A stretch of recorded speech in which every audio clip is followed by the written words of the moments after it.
It's disappointing.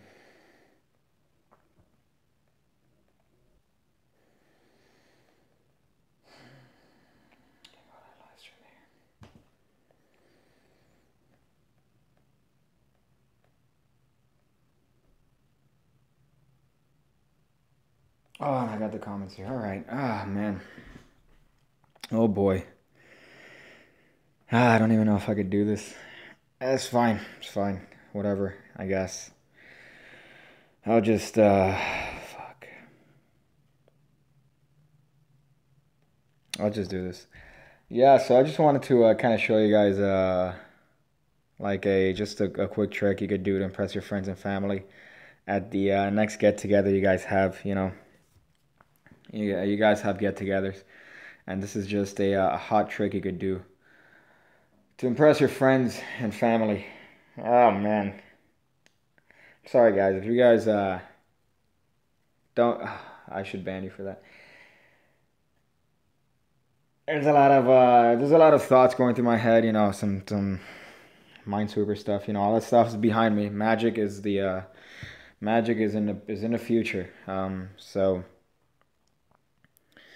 Minecraft, no Minecraft. I'm done with that. I'm done with Minecraft. I'm done with mines. I'm done with Minesweeper. You know, that was a life that I lived before, but then now I'm moving on to bigger, stronger stuff like Magic. Oh boy. So yeah, man, I'll just teach the trick, and then we'll call it a day because oh boy, I just don't want to remember that. So yeah, so the yesterday, usually I like doing live streams that are 2 hours. This time, yesterday it was kind of an hour and 30 minutes. So I kind of want to make up for that, show you guys a hot trick. Man. And then hopefully we could get on from our day. Let me see if you guys have any sort of stuff here before we go along with this hot trick. It's not really that hot, but it's pretty decent. It's like a 6 out of 10. Have you used Greg Rostami Magic apps? Are they actually insanely good? By PH. I have. I've actually bought a couple years ago. I bought the one that was $100, where they call your phone and the ringtone, or not the ringtone, they call your phone and the answering machine says, "Hey, you have called my nuts," and your card is the 4 of spades, and it's correct. It's not a coffee stain. It's a cheek. I actually bought it. It was worth it. It was pretty worth it. It costs like 2 cents every time you do it, and then I ended up owing that website a bunch of money because they didn't stop the service. So every time somebody would call me and go to voicemail, it would charge me 2 cents. Cunts. Total cunts. So, but yeah, I've bought Greg Rostami stuff. It's totally worth it. Pull a card out and it'll be the king of diamonds. More like 3 of diamonds, you cunt. Yeah, so for those of you that just didn't watch the previous stream, I apologize sincerely because, you know, that was oh man. I was trying to show you guys my true passions, but instead, you know, I ended up just coming back to Magic. It's fine. It's fine. Happens to everyone. So as far as the actual trick that I want to show you guys, it's a cute little thing. So what you do is you note the time that it is, and you add 1. So let's say right now it's 2:58 in Cuntville right now. It's 2:58. And let's say I would want to do this trick. What I would do is I would call, using your favorite call, I'd call the cards that correspond to 259. So I'd find a 9, I'd call that. I'd find a 5, I'd call that. And I'd find a 2, and I'd call that right here in the back. You see the hotness here? So that now it's going to hit 249 or 259 by the time I'm done with the trick. So I just shuffle the cards this way, and I have the spectator call stop. See what I'm doing? I'm squeezing the back card. You didn't see that part, right? I'm squeezing the back card here and doing this overhand shuffle mix. They call stop anytime they want. Oh shit, I put that packet down. They call stop anytime they want on this packet, doing the same move. You see that hot move? Squeezing the back here. They call stop anytime they want there. Put that packet down, put this packet down, and now when you flip them over, guess what you have? It's 2:59, and that's the time of the day. How hot is that? How hot is that? You only need a minute's notice to do that trick. You could call these cards under the pretext of taking out the jokers, and you're good to go. So let me just go over that one more time here. So somebody says, hey man, show me a hot trick. Show me a hot trick. And you go, man, you know what? I don't think I'm ready for tricks. What am I doing though? This is hot misdirection. This is what magicians call misdirection. In the Minesweeper world, this is called losing your fucking livelihood. But in the magic world, this is called misdirection here. So you right now, for example, I would note that it's going to be 3. So I'd, distract the spectator. I'd be like, oh man, I don't need the jokers for this. But really, I'm calling the queens. So I'm going to call one queen over here. I'm going to call another queen. And then I'm going to call a 3 under the pretext of looking for the jokers, taking them out. Because you know what? Nobody needs the jokers. So now I have the cards called over here. So once I do 3 milk shuffles, have them call stop, guess what? It's going to be 3 o'clock. So now I can turn... I fucked it up. This is supposed to be a queen. See, this is why I should go back to Minesweeper. But you turn these cards over, and guess what? You have a 3 o'clock. You can say, oh, 3, that's a 0, that's a 0. Hey, man, guess what? Look at the time, dog. It's 3 o'clock. And, they go cuckoo. So that's just a quick trick. All you need is a moment's notice. You could do it for pretty much any time of the day. Zeros, I'd use queens. If it's like 10, there might be some times of the day where you need to call 4 cards. I would avoid those times of the day to do this trick, but in the certain times that you could do that, I would do that. I would go ahead and do that hotness, because then people are like, what, dude, I had the free choice of stopping any time that I wanted. And of course, we know that that's not the case, because we know that we're squeezing this back card just like life squeezes you out of Minesweeper. Sorry, I'm really triggered. So yeah, that's how we do it. Oh yeah, like if you messed up, Julian, if you messed up like I just did, because I'm too busy thinking of other stuff like my previous life, then I mean, you could just say, oh, hold up, let's wait 7 minutes, and this trick will make sense. You have conversation with them, and then in 7 minutes you turn over all the cards, and guess what? 308. You got it, dog. That's hot. Look at you coming out with hot ways to fix it. But yeah, just make sure you have the jokers in the deck, so you have an excuse as to going through the deck and calling. If you guys don't know what a call is, a 0 is a queen. Dog, are you paying attention? 0 is a queen. So that means that if you need for example, if it's 308, I would call an 8, a queen, and a 3. Notice how you're doing it backwards, by the way.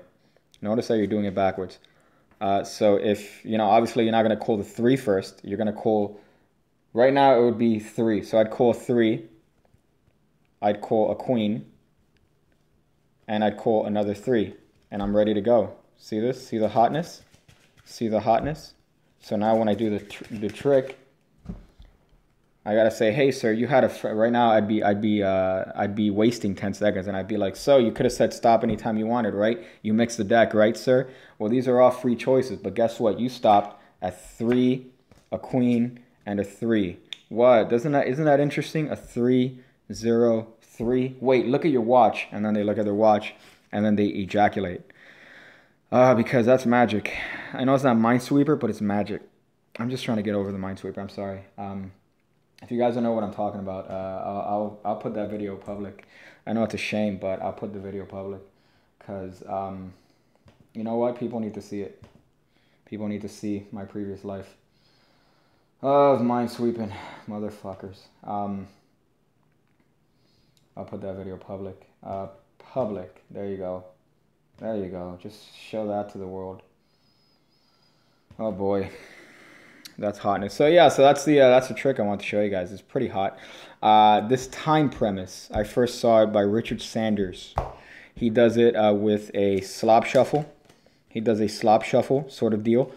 So he notes the time and then does the slop shuffle like this. And then when the cards fix themselves, it turns out that the 3 cards that are face up are going to be the cards that correspond to the time. That's the first time I saw this trick by him. But I'm pretty sure the concept of using time as a revelation for a trick, or time as a predictor for a trick, goes, you know, way before Richard.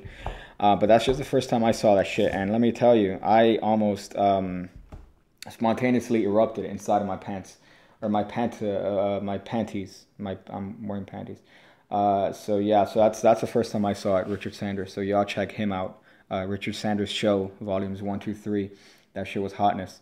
I think they're like out of print now, but if you find those videos, you're definitely gonna get some good stuff.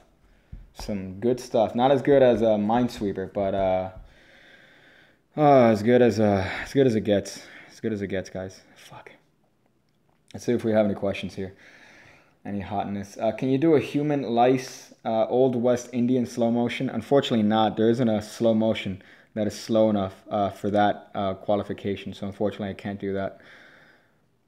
You have taught a trick like this on your channel, but with cuts instead. Yeah. This is similar to something else I put with cuts.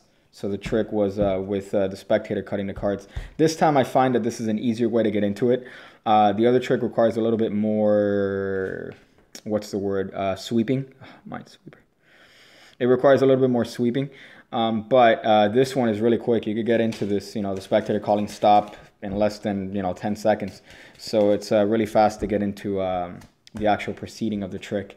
So that's, I would like this version better than the one that I taught on the channel. So you're welcome.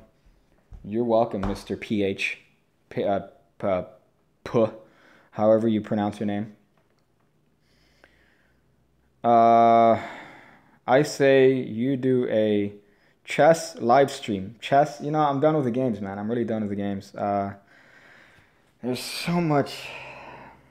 I mean, I don't know if I used to be, I hold the world record for Minesweeper. I hold the world record. It's 32 seconds. And you know what? That's a life that's before me. So I'm just trying to move on to bigger and better things. So that's why I went back to Magic. Fuck. It's hard, but, you got to do what you got to do. Somebody said Jabrizi does it better. David Marshall. David Marshall, I'm going to look through your channel. Just for that. I'm going to look through your channel and see if, fuck, you don't have any content. All right, that's fine. You know what, whatever. I'm just going to judge you based on your comments. And, sir, I have to say, you are a cunt. You are a cunt. Oh, boy. You like chicken strips. Chicken strips, the YouTube channel or the actual chicken? I don't know what you mean. Do you mean chicken strips or do you mean actually like the YouTube channel? Because there's a YouTube channel called Chicken Strips that he does like Android stuff, and he's kind of hot. Oh man, I was about to rip one. I was about to rip a fat burp. Oh, there you go. Yeah, got it. Oh, got it. Oh shit. Can you do your double backer routine from your videos? Why do you want me to see my double backer routine, dog? Why do you want to see that? I mean, you see it on video. You could click on it and watch it. I have a couple, which is why I don't know which one you're talking about. I have 2 double back routines. There's one that's there's one that uses a double back card, which I don't have on this deck, I think. And there's another one that that does that. But I'm not sure which one you're talking about, dog. Oh boy. Let me see the other comments here from before. You're not a magician. You're an entertainer. Thank you, I guess. Thank you, dude. I appreciate that. I don't know what that means. I mean, thanks, man. Let me tell you, cunt, it's not as easy as a pig makes it look like. Well, I have a video on the coal. I have a video on the coal. So another hot tip is you wanna kind of moisten your hands here. So lick your hands and kind of spread it up because that helps with the coal. That helps a little bit doing the hot coalness. But I have a hot video explaining some really good tips on the coal if you want your pee-pee to get bigger. What's your favorite Colt? My favorite Colt is what's the one with the Comet? There was one with the Comet that they thought that they would Heaven's Gate. There you go, Heaven's Gate. Shadow Smile. Tell Xavier Spade I do a better raise rise than him. He's doing like a meetup right now. So if you wanna, you could tell him yourself. If you're in the New York area. Let me see. Somebody says moisten your hands. Yeah, hashtag moisten your hands. That you do that, dog.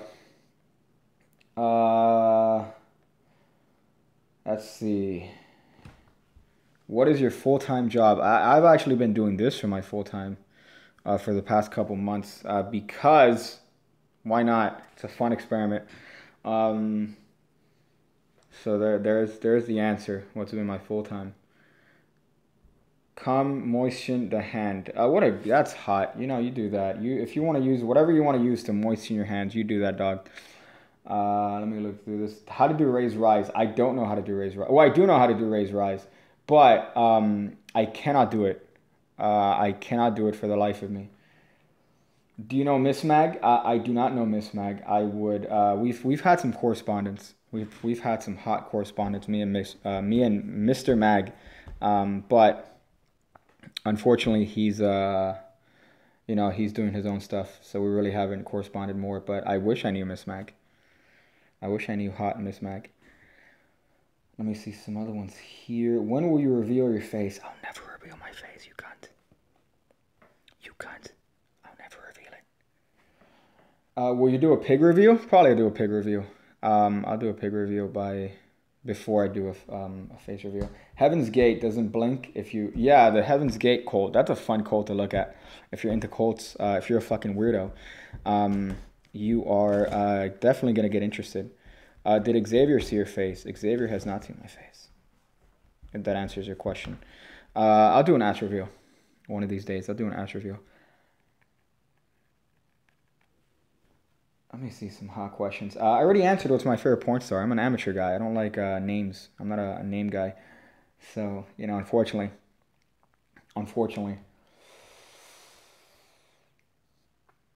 Leonardo Brooklyn Sky says, can you do some magic basics? I actually have a couple videos that are basic bitch card magic stuff. You could look at those. They're pretty sexual. And by sexual, I mean, they're all right. I mean, they just do they get you through, holding a deck, the pinky break. They get you through the dribble. They get you through some double lifts, one of these hot Dan and Dave double lifts here. They get you through that. But I have a couple videos that are like that. So definitely look that up. Look those up. Basic beginner bullshit. Triple B. Look those up in the channel. What's your favorite card in the deck? 5 of clubs. Oh, I thought I could cut to it. That'd be dope. Let me see if I could actually... Oh, 7. I was close. But yeah, so 5 of clubs is my favorite card. Do all the one-handed cuts that you know. I actually don't know a lot. I only know a couple one-handed cuts. This one. Obviously there's the basic. There's the Charlie air cut. Then there's this shit. Right? Then you could get a little bit more fancy and do this shit. Then you could turn it up here and do a triangle, and then do a revolution cut. And then you could even go as far as doing one of these shits. Oh shit. There you go. That's hot. Oh shit, boy. Yeah, every time right there. That's hotness. Look at that. That's those are all the one-handed shuffles I know, man. I know obviously there's if you want to do this shit, there's like a scissor cut, I think that works. If you want, you could do a overhand shuffle that way. Let me see if I could do an overhand shuffle. You know what this shows? This shows that I absolutely have no fucking life to be able to do that. What else? Oh, a one-handed shuffle. Let's see if I could do this shit, dog. With this deck. This deck is a little bit harder to do it. Got him. These nuts. So yeah, there you go. Those are all the one-handed shuffles I know how to do. That's it's hard. That pretty much shows you how little of a life I have. Oh boy, so many notifications. Oh boy, that's hot. That's some hotness. Can you do a one-handed furrow? I just did it, cunt. This is a one-handed furrow, technically. That's a pharaoh. They're pharaohing, right? Hey, there you go. When are you gonna come out with more products? Probably this month. Probably this month I'm gonna come out with something. More likely than not, it's not gonna be like 10 or 15. It's probably gonna be either 5 or like 5. It's gonna be an ambitious card. Just my take on that. Maybe. I do want to do a bigger project, just to give you guys a little bit of advance. I do want to do like some sort of any card at any number project, meaning just have a bunch of methods for the any card at any number, because much like most magicians, I've spent a lot of time thinking about that trick. So obviously I have that one that I have on the website on pigcake.me. What? Shill? Huh? www.pigcake.me. What? Man, that is a crazy website. What? I already have one there. That's a hot trick. But I do want to have a bigger project of maybe 5, 6 any cards with any numbers. So yes. So there you go. That's hotness, dog. So that answers your question.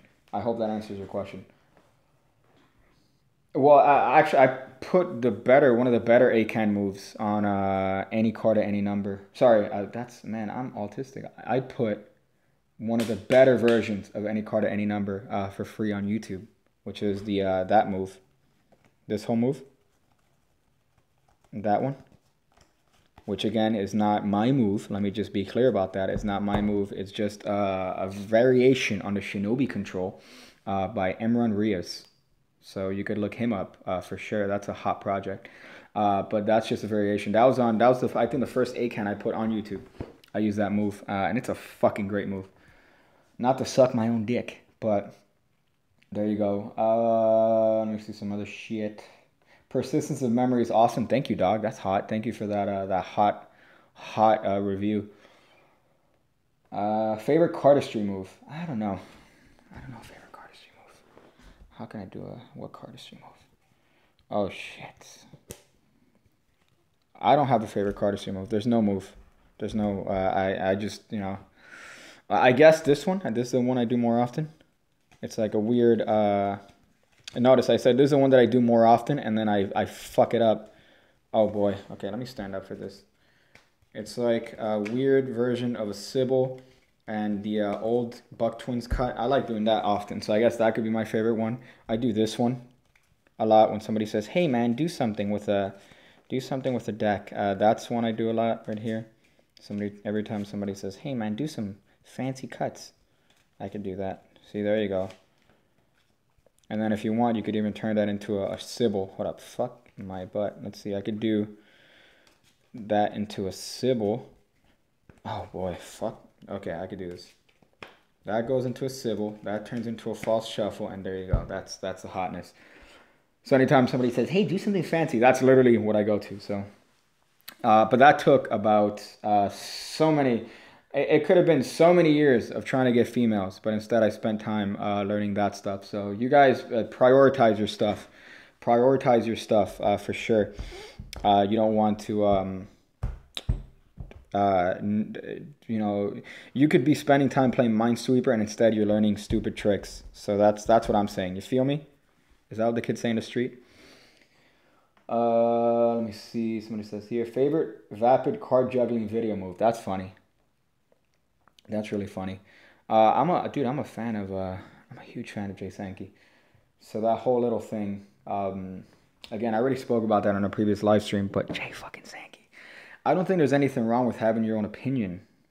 And he does not, I mean, he had his own opinion, obviously, on cardistry and all that shit. But I just think the way he said it was fucked. The way he said it obviously led to people being able to, like, lambaste him. But, it's fine about having your own opinion on stuff. So, yeah, dog. Let me see. If you had to suck someone's dick, who could it be? I wouldn't. That takes a lot of dedication to be able to look down the shaft and be like, yeah, I'm going to do this. I can't go for that. No can do. Can't go for that. Let's see. Who got that reference? Let me see. Man, I'm so excited about Xavier's Ray's Rise. Yeah, for sure. Every time he does that shit, it looks fucking phenomenal. I can't do it. I can't even begin to do it. Like, I can't even do the beginning move to do it. That's how bad I am at that. I read it years ago, but I can't even begin to do that move. So, there you go. Let me see. Fuck females, man. Overrated. Chill with your bros and do magic. Okay. I mean, yeah, dude. Do what you need. If that's what you need, do what you need, man. You know what? To each their own. You could marry a cow if you want. Some woman's married to an amusement park ride. So we're living in, it's the current year, my guy. Daryl Har and John Oates, thank you. Yeah, there you go. Y'all got it. Y'all an old crowd, which makes me happy. Y'all an old crowd here. Knowing Hall and Oates. Let me see. What's the hype about Xavier's Ray's Rise? That he's gonna release a video on his take on the Ray's Rise. So that's kind of hot. You know, if you want to learn that move, I'd definitely pick that up because he could do it fucking fantastically. Hello from Croatia. Damn, man. That's far as fuck. What's your favorite gimmick effect to perform? I don't like gimmicks, dude. I don't like gimmicks. I'm not a huge fan of gimmicks. I'll buy some stuff from time to time, but I really don't like gimmicks. So I'll try to stay away from gimmicks as much as possible. If there is a gimmick that I were to purchase, if I were not me, but I'm going to rephrase that entirely because that just went way bad. What I was going to say is that if you are to purchase a gimmick that I think would be worth your time, it would be TKO. Look that up. It's like a top it sort of thing. It's like a little thing. You could sneak cards in there. You could sneak coins in there. That is a gimmick that I would particularly enjoy. Some stuff about cheese. Let's see what's happened. That's lit. Okay. Do you know how to levitate? Unfortunately not. I haven't killed enough chickens to be able to levitate. So, you know, I've heard that that's a requirement. If you want to levitate, you need to kill a bunch of chickens. At least where I'm from. Let's see this right here. When is the new Minecraft video coming up? You know, I'm done with Minecraft. I'm done with Minecraft. I'm done with Minesweeper. I'm done with Minecraft. Dude, I'm done with all of that because, you know, there comes a time when you need to move along to bigger and better things. Minesweeper used to be something that I would... Oh, dude, I was world champion. I was world champion Minesweeper, but no longer. Hello from Serbia. That's an interesting place. Bottom palm. I'll show you a hot bottom palm. This is from Marlowe's palms book. This is from Marlowe's palm book. It's a direct palm. So this is what you do right here. You hold this card over here, and what you do is that you literally just put it in your fucking palm as you put the deck down. This hand goes south. Guess what? Take this card out of your pocket. You successfully palmed the card while looking like you've put the card in the middle of the deck. That's a hot palm. It's Marlowe's. I think it's one of his automatic palms. It's such a good fucking palm. That's such a good palm. But definitely look into that. It's from Marlowe's. Fuck, I can't tell you the name right now, but definitely interesting. Definitely interesting. And again, if you're gonna palm from the bottom, I prefer doing a cop. I really prefer doing a little bit of a cop. And my cop is not really, there's not really much technique to it. I just literally, you press the top right here. You're doing this buckle. So obviously this needs to be a covered move. You know, hey, look, there you go. So I just literally put it in my fucking hand. There's no technique to it really. Some people are like, hey man, what are some tips on cops? I hold the cards, like I hold the deck, right? And then I just put the deck down and take the card, and that goes in my pocket. As long as your eyes are following the deck and not your hand. If your eyes are following this, they're gonna be like, hey sir, there's a card in your hand. But if your eyes are looking at the deck and you put it down with some oomph, you put it down like Evan Era sits down in a chair, just some like, oh, one of those Taco Bell drops, then yeah, you'll be fine. So somebody said bottom palm. Jacob Carroll, there you go. That was for you, Jacob. Let's see the shit. I'm into dank memes. Yeah, I'm into dank memes. course I am. Best double lift has to look like when you take... Yeah, you're right, dude. Double lift shouldn't be too much. It shouldn't be... A lot of people have the tendency to make your double lifts. I'm trying... These cards are hard to get a double here. Fuck, I could do this. Okay. These cards, I don't like...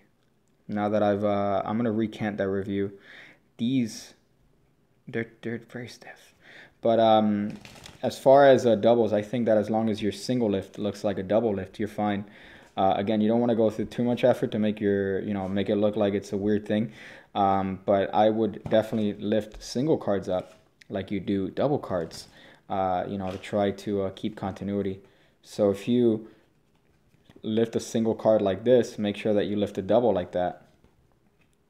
Let me see if I could, the most obnoxious double lift I could possibly do. You gotta literally let go, and then that's the double. So yeah, ooh, hey shit, that's some hotness. So yeah, so that's some stupid doubles. I would avoid those at all costs. You don't want to show and be like, hey man, I see that you have 2 cards there, sir. Are you all, let me steal iDubbbz's meme here. Are you acoustic? Any other questions? Let me see if there's any hot questions here. Any other hot questions that I have not answered, specifically about my penis? Nope, no questions about my penis. Okay.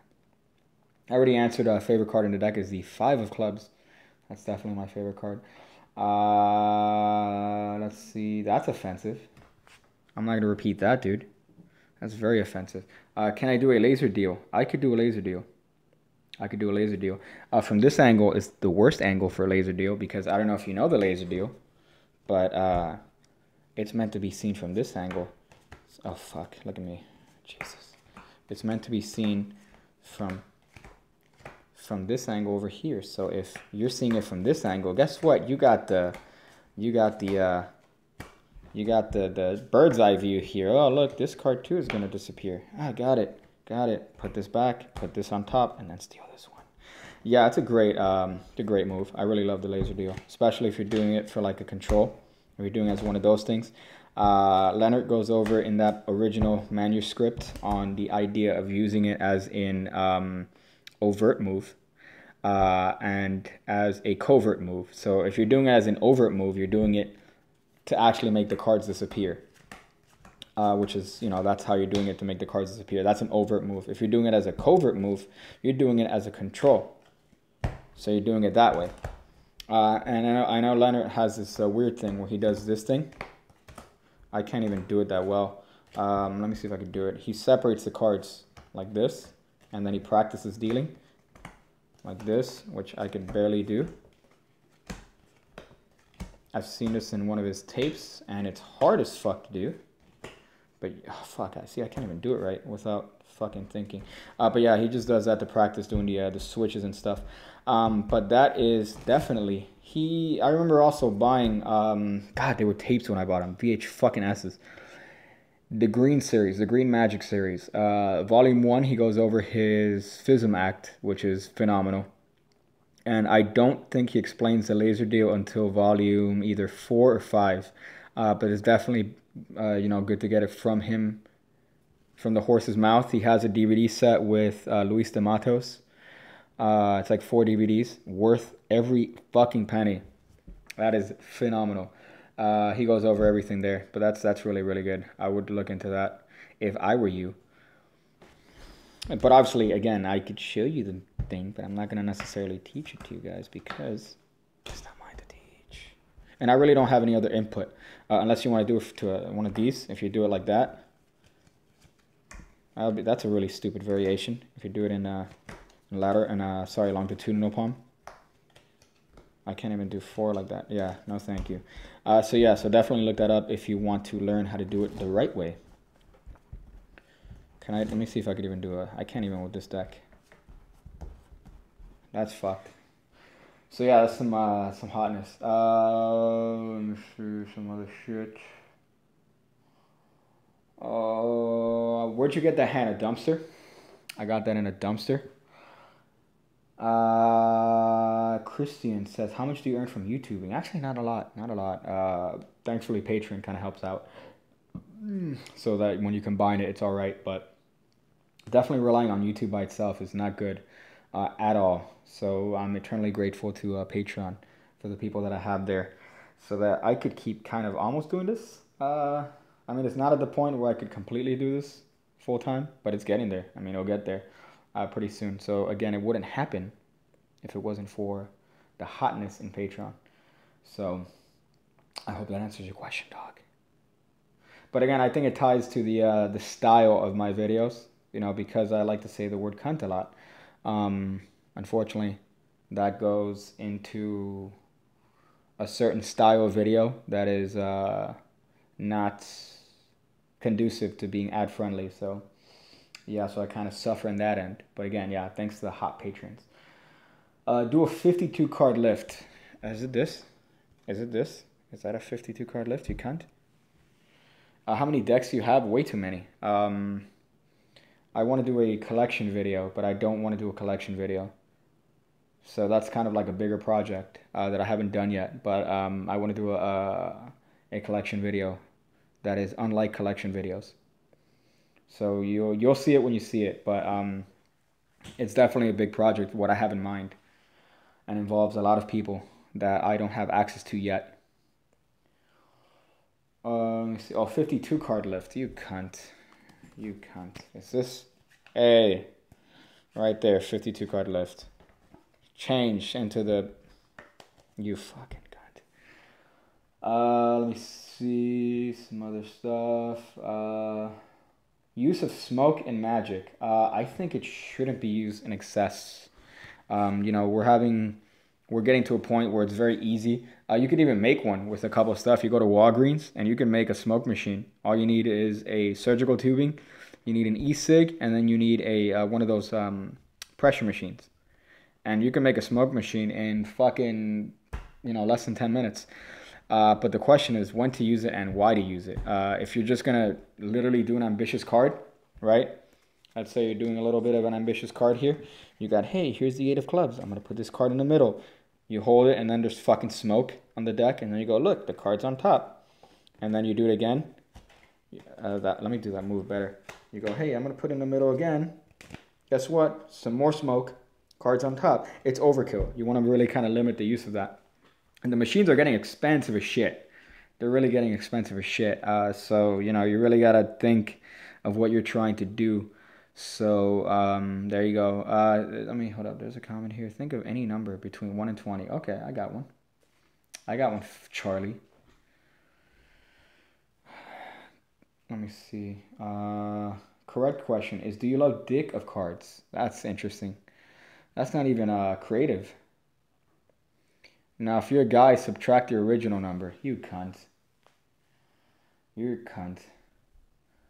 Yeah, man, I subtracted the original number. I subtracted the original number, you fucking Rick Lax wannabe. Yeah, there's no possible. I should ban you just before you say anything. I should just fucking put you on timeout for that awful joke. Lock it in by lock it in by hitting the like button. That's my favorite one. If there isn't a cringier set of words in the history of Magic, then lock it in to like your answer. Come on, man. And he's a great magician too. That's the worst part. He's a fucking phenomenal magician when it comes to creating stuff, when it comes to coming up with stuff. But the guy, what's the word? Has his head in his asshole, firmly placed in his asshole. You gotta have humor, man. You gotta have a sense of humor to laugh at yourself, and I don't think he has that ability, which is unfortunate because he is a very talented magician by any stretch. You know, he's a great creator when it comes to ideas, which is not it's not indicative by the stuff he puts on Facebook. You know, if you judged him on his magic based on the shit he put on Facebook, you'd be like, damn, this guy sucks. But he comes out with so much good shit for Penguin and stuff. You know, it just kind of sucks. It just kind of sucks that he responds the way he does. Oh, let me see. Let me see some other stuff. Any plans on releasing your own deck? Yeah, I do, but not anytime soon because, again, the way I would do that is Kickstarter, and I want to make sure that I have everything, you know, perfect before I decide to fuck with Kickstarter. But yeah, eventually I'll release the deck, a hot pig deck. Somebody says if I could do the perfect shuffle from expert card technique. I cannot do that. It's like a weird, you're doing almost a riffle shuffle pharaoh. I can't do that. I can't even do the tabled pharaoh. Richard Turner would have a heart attack if he saw my awful tabled pharaoh technique. Oh, I couldn't do that with this one. So there you go. Yeah, but I can't do that move. Whoever asked, somebody asked. Somebody said use Richard. Wait, what? Richard Turner is blind, you fucking dick. He's legally blind. He's legally blind. From my understanding, he has some sight, but he mostly just sees blobs and stuff. You know, he's I don't think he's completely blind, but he is legally and functionally blind, from my understanding. If Richard Turner were to hear my pharaoh, he'd know that it's shit.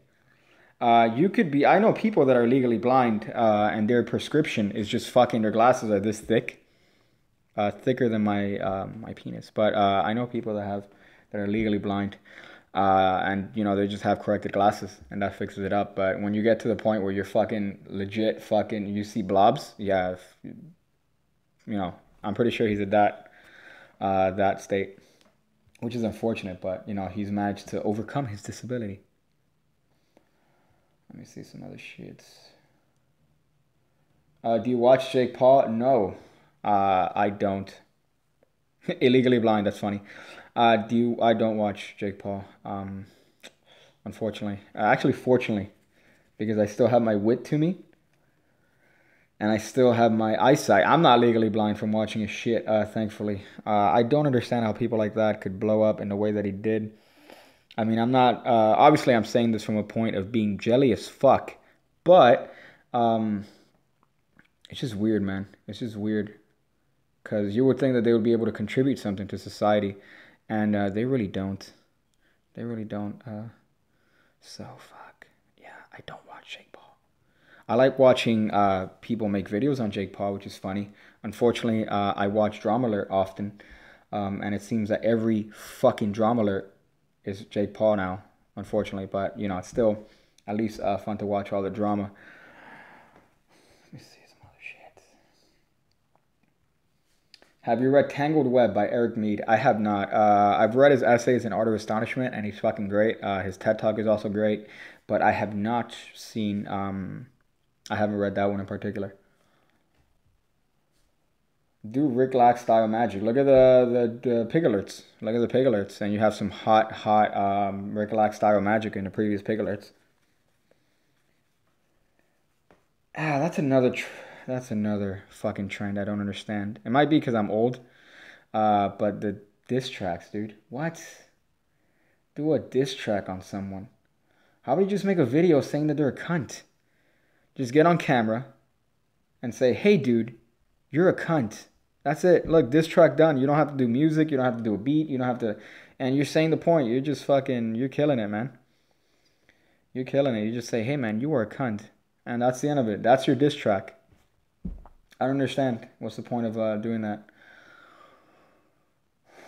Am I the cunt? I might be the cunt. I might be the cunt. Let me see these. I'd buy a pit deck. Make sure they're cum resistant. Thank you, man. I'd make sure to put the coating on it. You fucking weirdo. What's the next effect you'd be releasing? I already kind of said a little bit about it. The next one, it might be in any, ambitious card. Might just, you know, my version of it. I think that there's a couple things in it that are worth it, worth the value in the ambitious card that I do. So that might be the next release that I have, and it might be this month. But the bigger project that I want to work on is an any card at any number project, meaning have 6 or 7 different versions of any card at any number. different to the ones that I've already put. So different to the one that I have on the paycake.me already, and different to the other one. So I want to come up with something like a little project of that. So there you go, the hotness. Let's see if there's anything else here. Let me see what else. Do you think Erdnase was real? Yeah, who wrote the book, dude? Who else wrote the book? Who else wrote the book? The whole E.S. Andrews. That's the most likely possibility, right? That is the E.S. Andrews dude, which makes sense because the guy was like a scam, like a gambler, scam artist guy, which makes sense. That's funny as shit. Whose dick would you suck? That's interesting, dude. Thank you for that. Rick Lax or Jabrizi? I don't want to be racist, but probably Rick Lax. Just for my gag reflex. Thank you for making me answer that. Let me see some other stuff. Let me see some other stuff. Hey, which company do you work for? Do you work for a company? I don't. I don't work for a company. I'm my own person. I'm my own cunt. I'm my own piece of shit cunt.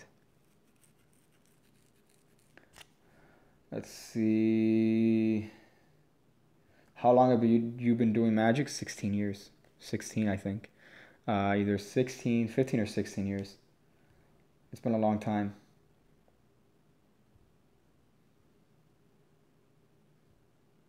Somebody says, if somebody gives you a shit deck and asks you to do a trick, what do you do?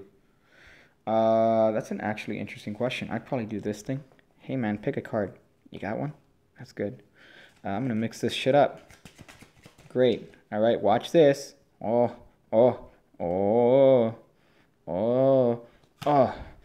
Is that your card? Yeah, now never hand me a fucking deck like that again, you ingrate. You fucking piece of shit. Do you think I, the great fucking pig cake, do tricks with decks of that style? And then, you go off and do whatever it is that you want. But that's what I do. If somebody hands me a shit deck, a creeper one, if somebody hands me a shit deck and says, hey, do something. I think that's a good quality trick. What made you start Magic? I've already said that before. I've said that a long time. I've said that a couple times. But a kid years ago told me that he was going to show me how to float. And then I waited till the end of the day so he could show me how to float. And he does the David Blaine bullshit. So he steps on one foot and then lifts the other foot. And then I pretty much think, wow, dude, you made me waste the entire day waiting for you to show me that shit. And then it turns out that's what got me into Magic. So I started looking at stuff. I started getting Mark Wilson books, Magic for Dummies. And then from there, I just took off. Is your any card at any number worth buying? I might be a little bit biased, but yes, it is worth buying. Support your local pig. Get a hot any card at any number too. Of course, it's worth buying. Why wouldn't it be worth buying? It's the greatest trick of all time. It's not the greatest trick of all time, but the rave reviews, I have gotten good reviews. Again, I mentioned before that I didn't think people would like the method because the method is a little bit ballsy. The method is not for everyone. It's one of those things that requires, good management. But at the end, you ultimately have a easy version of having the spectator hold the cards and deal the cards to the number and find the card that they just named. So I think it's worth it. But again, I do give that disclaimer because the method is not for everyone, and I want to be honest, and I don't want to be illusionist when it comes to my product descriptions. So, yeah. Could you do your ACAN live? I could, but I don't want to because the thing is that it's not a method that'll fool magicians. That's for sure. So if I show it to you guys here, you would definitely be like, oh, that's how you do it. And to answer the other question and answer this question simultaneously, right now somebody's saying, is YouTube your full-time job? Yeah, I'm trying to make it my full-time job, which is why I'm trying to release products. I'm trying to work on that hot Patreon.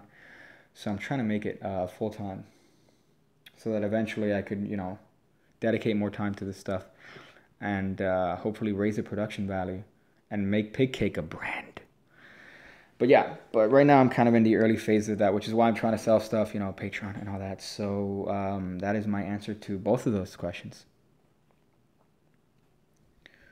Let me see some other stuff here, some hot questions. Oh, Matt Sober, thank you for that hot dollar. That's gonna go right into a Diet Coke that I'm gonna probably use to forget about life. You get a Diet Coke, you forget about life.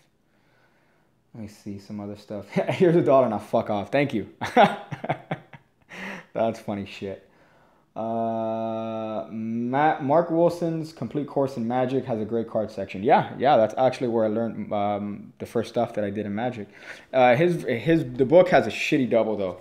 I remember that's one thing. The book barely goes over how to do a pinky break, and the double lift is like this. It says, okay, lift one card and then do this, and then show it to change. Like that's how the book pretty much describes the double lift, and it doesn't really have controls. But as far as the basics, it has fucking great tricks. Hot tricks. So yeah, that's a great book. When do you consider trading in old cards for a new deck? Basically, how long does a quality deck last for you? It depends. It depends, really. This deck surprisingly hasn't lasted a lot, but I think that's because the stock the cards were made on is very thick. So the cards tend to bend easy. Like if you see this, the deck, you see the kind of the little... the imperfections of the cards is almost like they're fucking bordered there. But as far as it just depends. It depends. There's a plastic deck right here that I've had for the Bicycle Prestige deck. This deck I've had for I think 6 years now. And that deck is in pristine condition. This is plastic, obviously. It's a plastic deck. But this deck I've had for like 6 years, and it's in perfect condition. Look at that. There's no imperfections on it. It's white, and that's a prestige deck. It costs like $10. But, I mean, fuck, dude. Again, you're not going to do a lot of tricks with that deck because it's made out of plastic, but that deck has lasted me 6 years. So, you know, pick and choose, dog. Let me see. Someone said some shit here. Do you have a promo video of you performing it? I love to buy and support it. I need a really good A-camp, but I don't want to buy it if you know the move or some shit. Well, I mean, it uses this, like, there's a, what do you call this? It uses a, I think I put the move there even. Sometimes it uses a move, sometimes it doesn't use a move. But it's more subtlety than anything. Trevor, it's mostly subtlety that gets you through the method, which is why I can't perform it here, because then that subtlety kind of goes away in video. So that's hotness. Favorite deck? I said Bicycle, dog. Somebody says, how's your life as a teacher? Please respond. I give you free pussy. I doubt that. It was good. It was a fun life. I enjoyed it very much. But, you know, you kind of lose your passion for it with all the bullshit that happens behind the scenes. So, you know, that's as much as I want to say about that. $2.55 a month for Patreon is not much. I guess you need to at least double that to starve on your Magic diet. Yeah, I know YouTube kind of helps out a little bit, obviously, but as far as it's a combination of things that have really kind of worked at the minimum. Pre-Mach 86. What's so bad about the Mark Wilson double lift? That it doesn't really show you a good double lift. It just shows you the basic lift 2 cards as 1, and then replace it, and then hit it, and there's no motivation to do it. So there's no motivation to do it, dog. So yeah, that's the only problem I have with it. I mean, it's a good method if you justify it correctly. Just to give you a hot tip from Persistence of Memory, the other project I have on, just to give you a hot tip. If you do use this double lift, make sure that when you put the cards back on the deck, it's to justify something. So just to give you an example, let me just get a hot Mark Wilson double here. So you're going to lift, obviously 2 cards is 1. You're going to put this back on the spectator. Say, hold your hand out. And that's your motivation for putting the card in the deck. So you want to have that motivated if you're going to do that double. So it's not just good enough just to go, oh, here's the 8. Okay, hold. I'm going to put that card in your hand. That looks like shit. So you want to make the moment of you putting the card on a deck invisible. So here's how you do it. So that's how you do it. You just say, oh, so 8 of diamonds, right? Hold your hand out. Okay, perfect. Let me drop that on your hand. And that moment where you drop the card on the deck is invisible because it's a transitive action. So you see the psychology of this shit. You see the psychology of this shit. So that's again, it's not a shit double lift, but again, you have to justify it correctly, and he doesn't show you how to justify it. How do you compare how would you compare Mitchell Kettlewell's A-can to your A-can? First of all, how would I compare Barry Richardson's A-can to my A-can? Because Mitchell Kettlewell just slightly tweaked Barry Richardson. But it depends. Mine is shuffled, borrowed deck, impromptu. His requires a setup. One aspect involves a memorized deck. Mine doesn't. Mine, you can do it anytime, anywhere. There's certainly better scenarios in mine. So you're gonna, if you hit it, mine has a couple scenarios. That's the thing. It's almost a multiple outs bit. But without going too much into my method, the advantage is that you can do it anytime, anywhere. It's more of a moment with the spectator than an actual hard-hitting trick. So you could use it to, for example, continue along, do like an out of this world, using kind of the spectator's good feelings as a powder point. So I think that my method kind of leads into more methods for that. So again, but I'm biased as fuck because obviously it's my trick, trying to sell it. Let me see. What's the psychological expression for the transition in the double lift again? What do you mean by psychological expression? I'm just saying making the moment invisible. I'm just saying to make the moment invisible. So if you're going to do a double lift like this, where you're going to lift the cards up in this way, just to show it to the spectator, which is one of my, there's a couple tricks that I do a double like this. Not like this. Just like this, holding them like this. So, the motivation would be, oh, do me a favor, sir, hold your hand out. Okay, perfect. That's the motivation. That's it. So you're making the moment of you there's a reason why you're putting it on the cards, the card back on the cards, and it's not just one of these, hey. So there's a logical reason behind it. That's what I think. Do an A-can with a pinky count in the pass. You could do it that way. You could do it that way, dog. But unfortunately, that's hard as fuck. Oh, transitive. Yeah, I said it's a transitive action. That's what I meant to say, Beats. That it's a transitive action. So what I mean by that is that you are there's a logical reason as to why you're putting it on the other hand. So you're showing the card, right?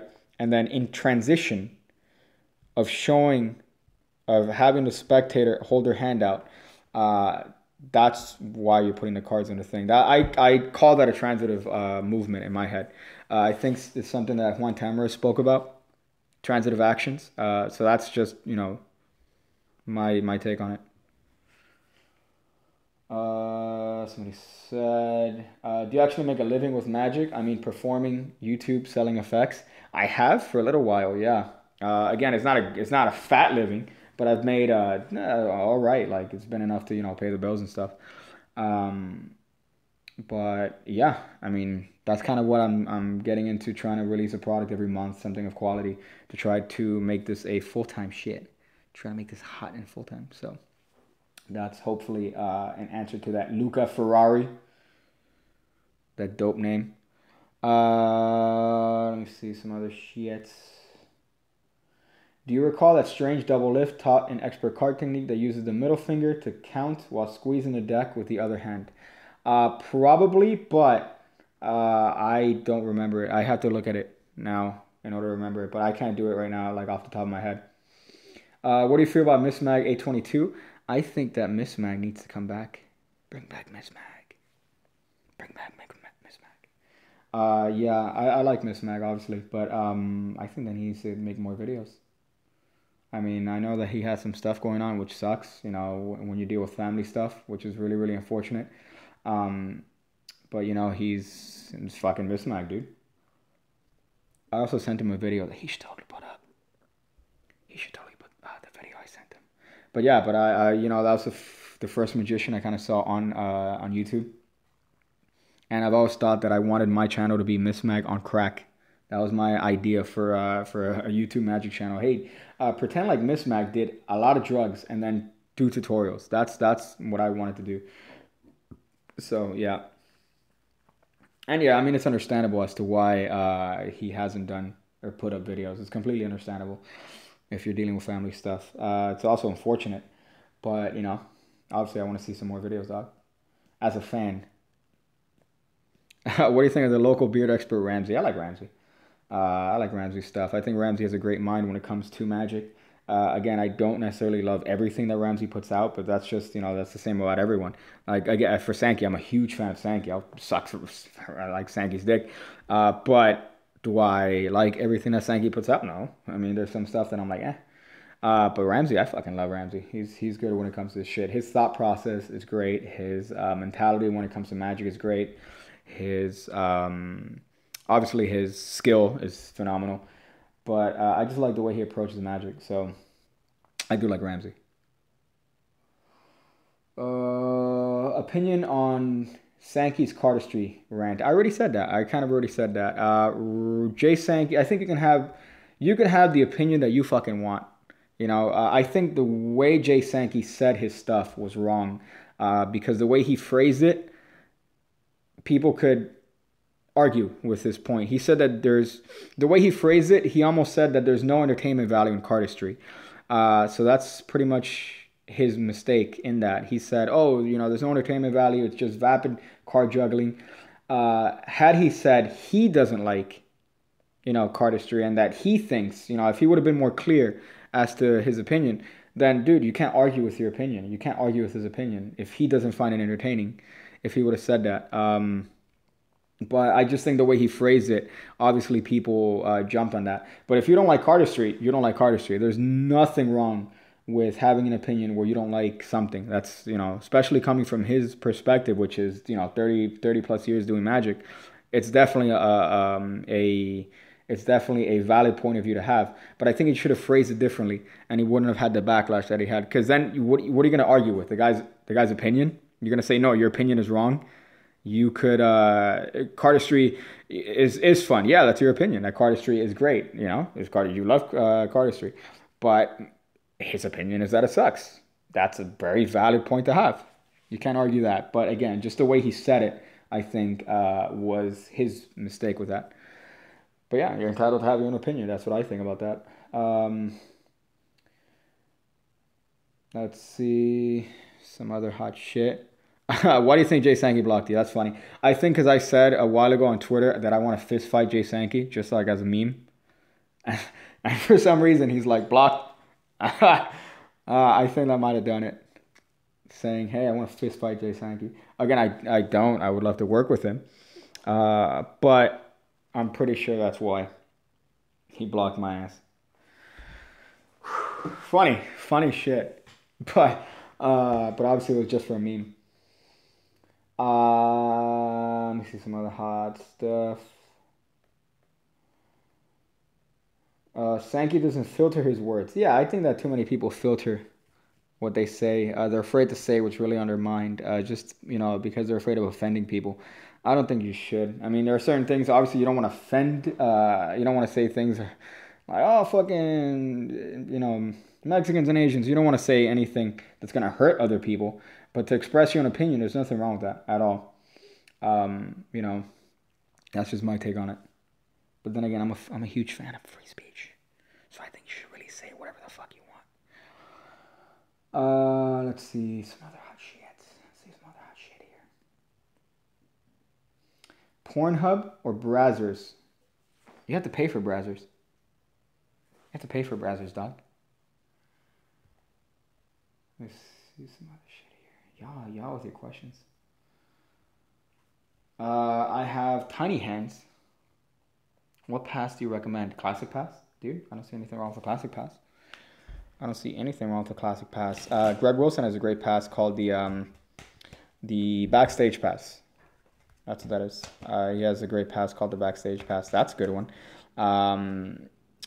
But really, dude, I have small hands and I could do a pass. So having small hands is not really an excuse. It's just working your fingers. Working your fingers to the right position to do the pass correctly. But yeah, classic pass, dribble pass, Greg Wilson's Backstage Pass. If you want to do a Herman pass, you could look up Steve Drawn's Midnight Shift. That's a hot one. Steve Drawn. He's alive. He's still alive. He used to be one of Marlowe's students. But he has a great pass. I would look that up. Let's see some hot shit. Pornhub or Xvideos? Xvideos for sure. Xvideos. That's a hot one. Where's that Matthew Furman meme? But that's definitely a hot one. Let me see some other shit.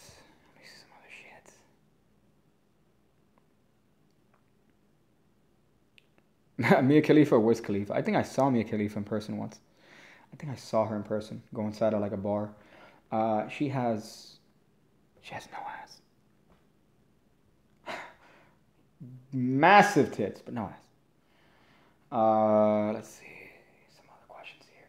Favorite magic book? The Art of Astonishment series for sure. I'm heavy into an Animan book, Animan Card Magic.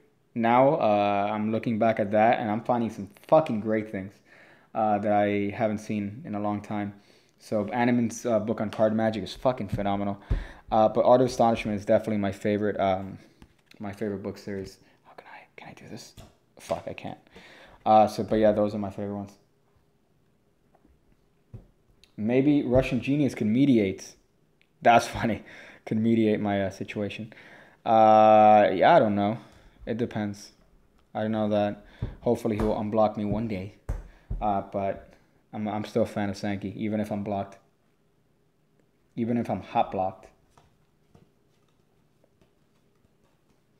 Let me see some other shit. Pig Cake, will you ever show your cunty face? I'm not going to show my cunty face. No, dog. I've already said I'm not going to show my face. So that's already a thing. I like the anonymity. I enjoy that very much. So that's, hopefully that answers your question about me showing my cunty face, which you've asked about 12 times in the past 10 minutes. Let's see. Some hot stuff. What do you think of books by The Approach? I haven't read that by Jamie Grant. I haven't bought that. I have bought, what do you call this shit? His trick, the one with the deck, the solid steel. I did buy that by Jamie Grant. I have seen Strong Magic by Darwin Ortiz at a magic store. Like I've read just bits and pieces of it. But unfortunately that book is like $200 fucking bucks, dude. No, thank you. That shit's expensive to find, and it's even harder to find on like eBay and stuff. So I haven't really read that one, but I imagine just based on his DVDs and his work, Darwin has a pretty interesting view on magic.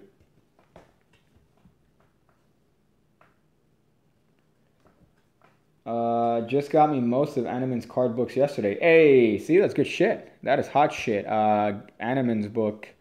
Not only is he has the Force book, which is obviously, great. He has a card book, which is like a collab that he has with a bunch of magicians. So he has a bunch of tricks by Henry Christ.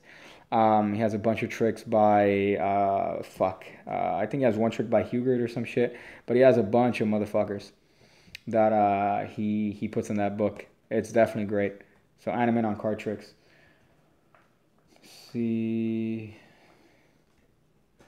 Do you do any memorized deck tricks? The only memorized deck that I bothered is not even the one that memorized. I've mentioned it before. Michael Weber has a stack called Card Kindergarten. That is a phenomenal stack. That is a memorized deck that doesn't require any memory. And it's a phenomenal stack. I'd look into that if that's available. But it's a very easy stack to learn.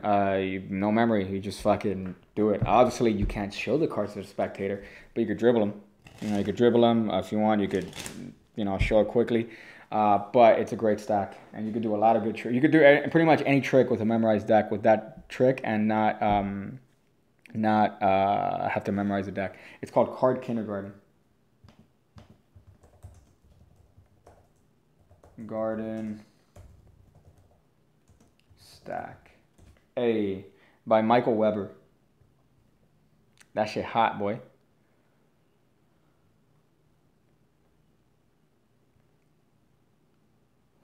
Let me see. Yeah, I know there are PDFs of the books, but I like, and it's kind of weird because technically if you're buying it from Amazon, are you really supporting the magician? If you buy the products from Amazon, if you buy those, you're not really supporting the magician. But I'm not a fan of that whole torrenting stuff. I mean, for Magic, for fucking everything else, maybe. But let me see some shit.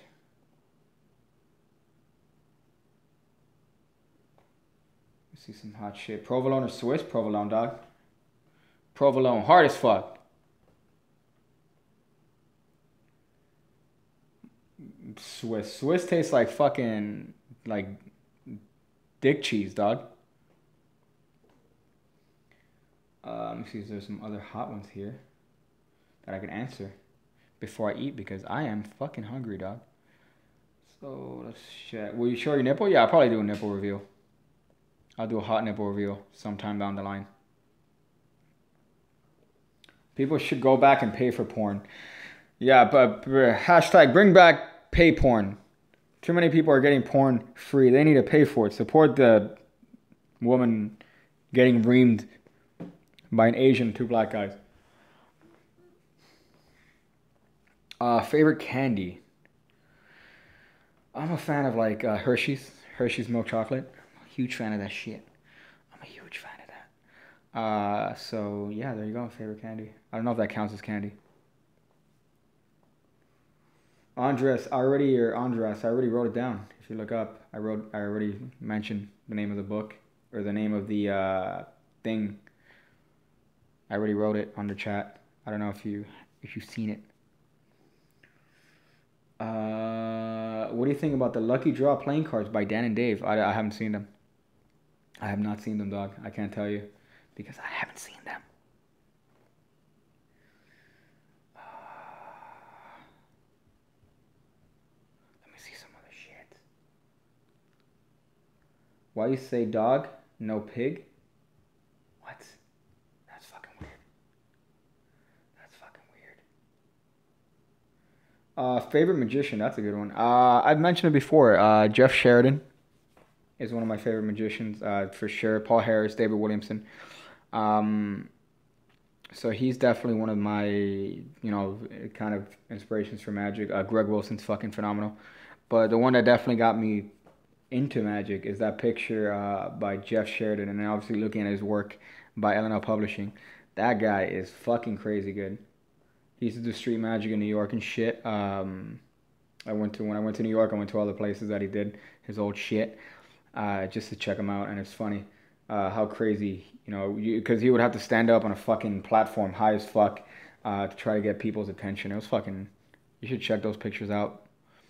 Easiest Sybil cut tutorial. Oh shit. Oh fuck, I fucked it up. Sybil cut. That's the easiest Sybil cut I know. That's the easiest Sybil cut.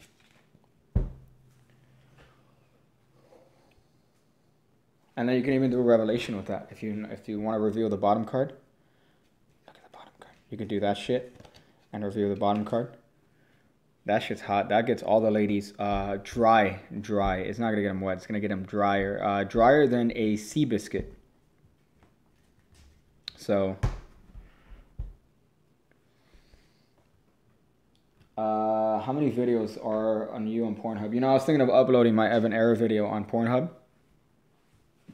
under the rape category, but I don't think they'll have it up for long.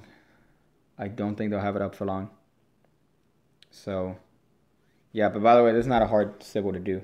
It's not a hard symbol. See, it's 3 packets. You're doing this. You're bringing this to yourself, swiveling that over, doing a one-handed cut, or if you want, you could do a revolution cut and flipping that over. That's a variation on the symbol cut by Rodney Reyes that I first saw in School of Hard Knocks. That shit is super easy to do. And if you want, you could add that hot card reveal, and there you go. And then all your spectators are gonna be like, "Wow, dude, that's crazy! I didn't know that you're capable of such cardistry. Oh, take me right here." They won't say that, but you know they'll get close. Let me see.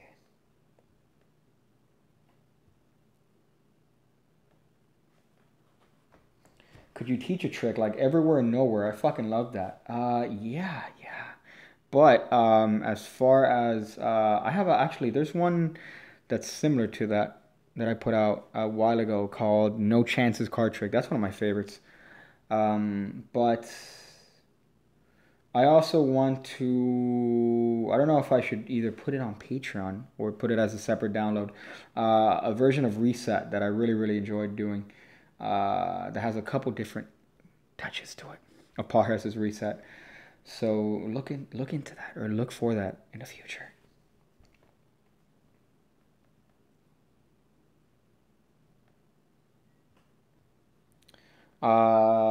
Did you see the fake tweets by the jerks about Joshua J lecture at Magic Live where Josh appears to be drunk? No, dude, I haven't seen that. I have not seen that, dog.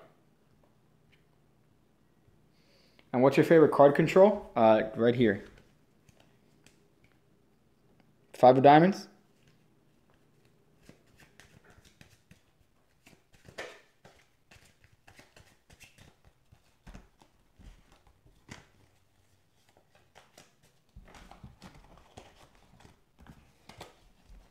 That's my favorite control right there. Favorite control. No, but honestly, is that the Mahatma control, which is that, doing this thing. That's my favorite control. And if you want, you could follow up with one of these Ernest shuffles. One of these Ernest false shuffles. That would be my favorite control. So I taught that. Look at the video called Top 3 Controls Ever. Let's see. Can you do a similar trick to treating them right? That's a funny trick. That's a fucking funny trick. I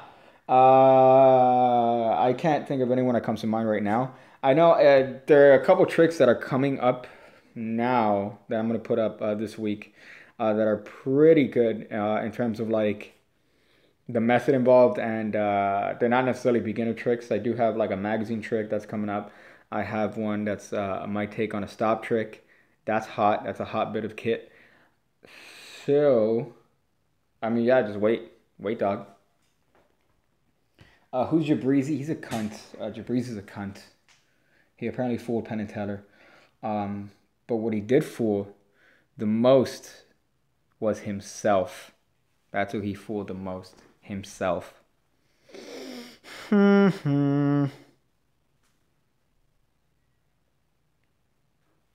Let's go here. Okay, so I already said on my favorite. How many phases do you think in any card, an ambitious card should have? 3. I have the one that I have is 3, and it makes sense. Because I think if your ambitious card has like 1,000 phases, you're trying to overprove, and doing it a couple times in different ways is just enough. Hold up, let me see this here. The jerks. Okay, let's check this out. Clusterfuck. It says there's an error. Did you put a space somewhere? Did you put a space somewhere, Doc? Because that link does not work. That link definitely does not work, Doc.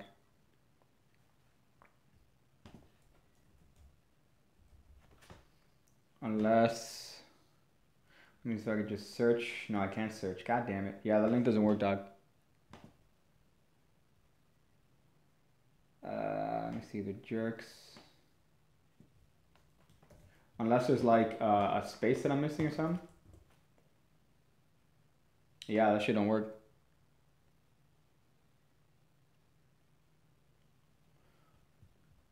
That's gonna be the same link. Let me see this shit. Let me see. I could do this. Okay, let's check this shit out. Nah, still same shit. Let me just Google it. Jerks, cluster, F, magic. Okay, I found it. Was this recent? Oh, this is recent.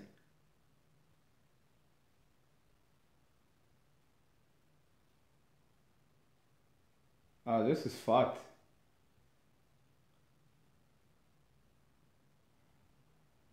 Okay, that's fairly weird. Oh, so he was like live tweeting it? I need to read through this. I need to read through these later because this looks interesting as shit. Pig Cake, why are you not a social media entrepreneur yet, man? Hey, that's not up to me, dog. I'm trying here. Oh, it was a parody. Okay. Okay, I thought that it was real. I'm like, oh shit.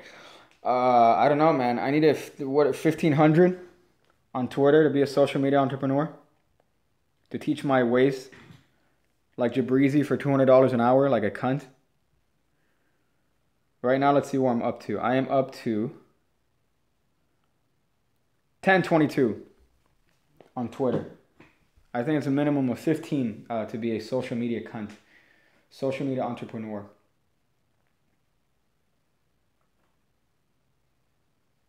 By any chance, would you know the name of the Leonard Green color change? Not the Top Shot. I can't find it anywhere. I'm not sure what you mean, Leonard Green color change. Leonard Green color change. The only one that I can think of is that switch that he does. The switch that he does for the snap deal. That's the only color change that I could think of.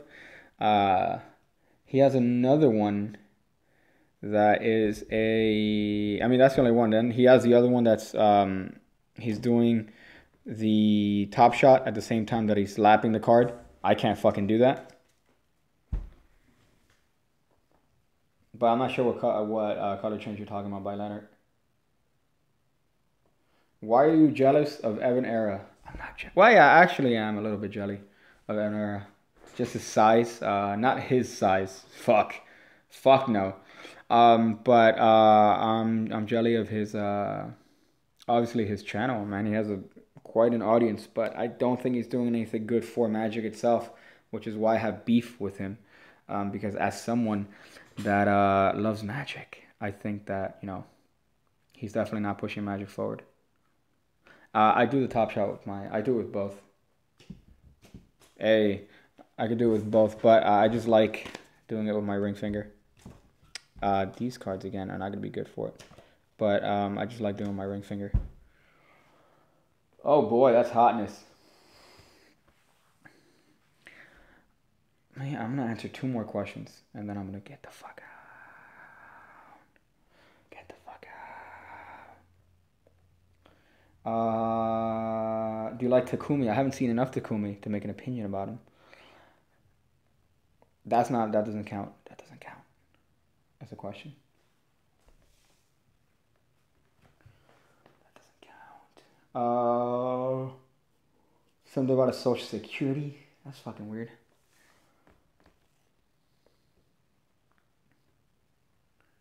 Let me answer. Let me see some shit here. Oh, that's an interesting question. Gasai. When you make tutorials, what's your thought process in deciding whether the trick is public domain for you to teach? If somebody's selling it, I'm not going to teach it. So if somebody's currently selling a trick, there's no way I'm going to teach that. That's their trick. If the trick is different enough, if I think the trick is different enough, but I try to credit as much as possible. So if it is similar to something that somebody else has put out, I'll try to credit that person, tell you where you could buy it, where you could find it. as often as I can. That is kind of a gray area when it comes to magic on YouTube, which I think is a fat debate in terms of magicians that don't understand what YouTube is and don't understand the value of YouTube. So that's a hard question to answer because there's no clear-cut definition of what's public. Because honestly, there's nothing stopping somebody from learning a trick on YouTube. Buying a trick, learning it, and then exposing it on YouTube. There's nothing stopping anyone from doing that because what the fuck? You know, you're technically, even though it's somebody else's trick, unless they have some sort of copy on that trick, some sort of like patent on a trick, then there's no public domain, and public is like that. It's a very hot gray area. But you know, I try to do my best to credit where the trick came from, and I try to do my best to try to teach tricks that are just variations on stuff that I've seen, just to help me out. So yeah, nobody has a good definition for it. Nobody has like this is public, this is, especially on YouTube, that you could just fucking put anything. You know, I could put a video of a wall for an hour on YouTube. You know, like anybody could literally put anything on YouTube. It's a weird topic. So I hope that answered your question. I don't know if that did.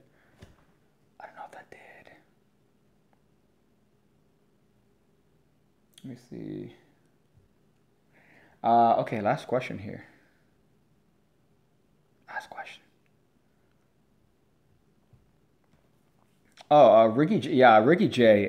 Ricky J is for sure one of my favorite magicians because he, just the way he approaches magic, his structure, his thought process, his kind of perfectionist. You watch his act on YouTube, fucking nuts.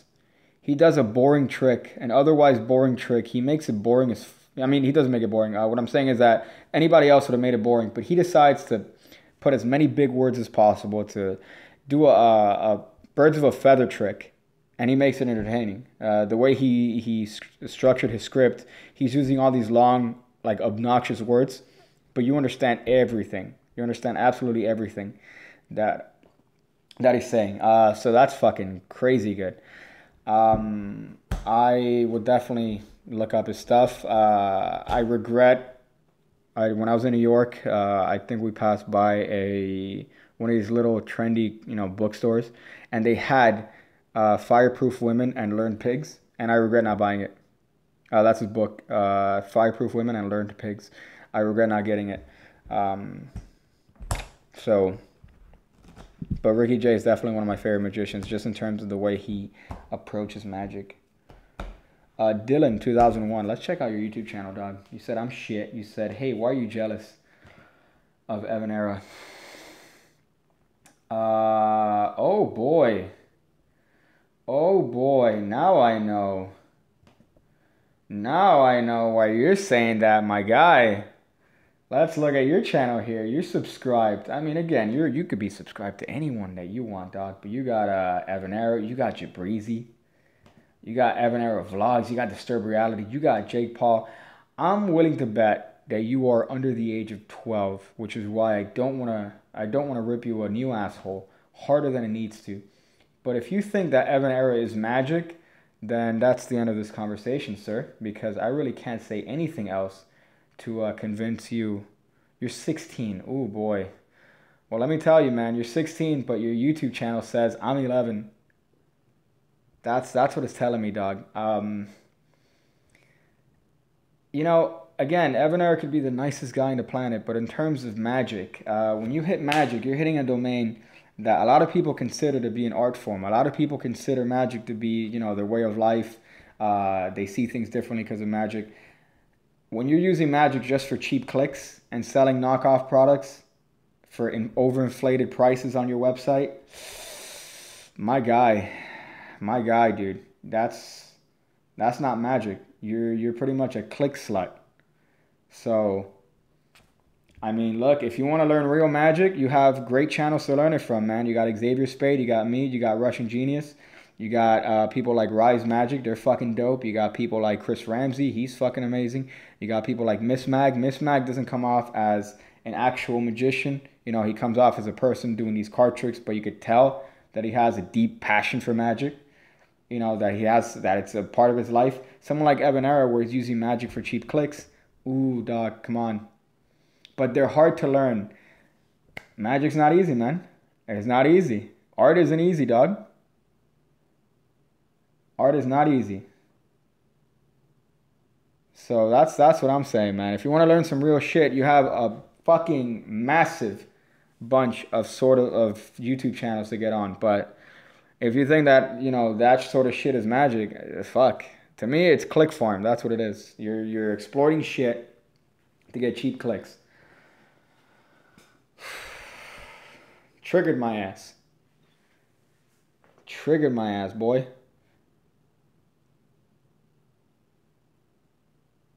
Vuckle Alex says, shut the fuck up already. Thank you, man. Love you too, dog. Again, Evanard could be the nicest person, man. But as far as magic, you're coming into something that, you know, people like me have spent 15, 16 years learning. And when someone like that comes along and, you know, kind of shits on magic for clicks, it's kind of upsetting. So that's just kind of my beef with it. And again, some people could argue that what I'm doing is kind of shitty, because I'm technically exposing magic.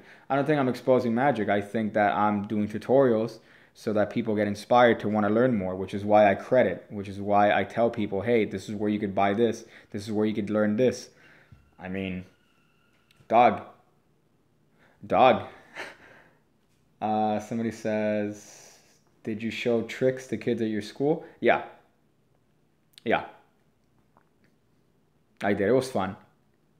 That was definitely a fun time. Hey, Atomic Galaxy. Thank you for those hot $2, dog.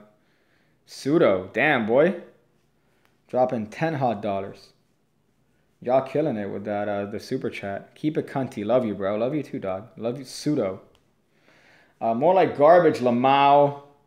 I don't know, man. I just think that it's a very interesting topic when it comes to the differences in magic.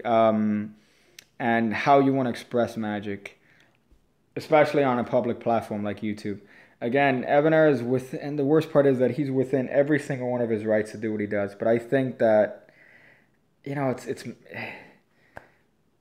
I think there's a inherent difference between getting into magic and then seeing magic as an art and then trying to show people magic through YouTube and being a YouTuber and using magic as a way to get clicks.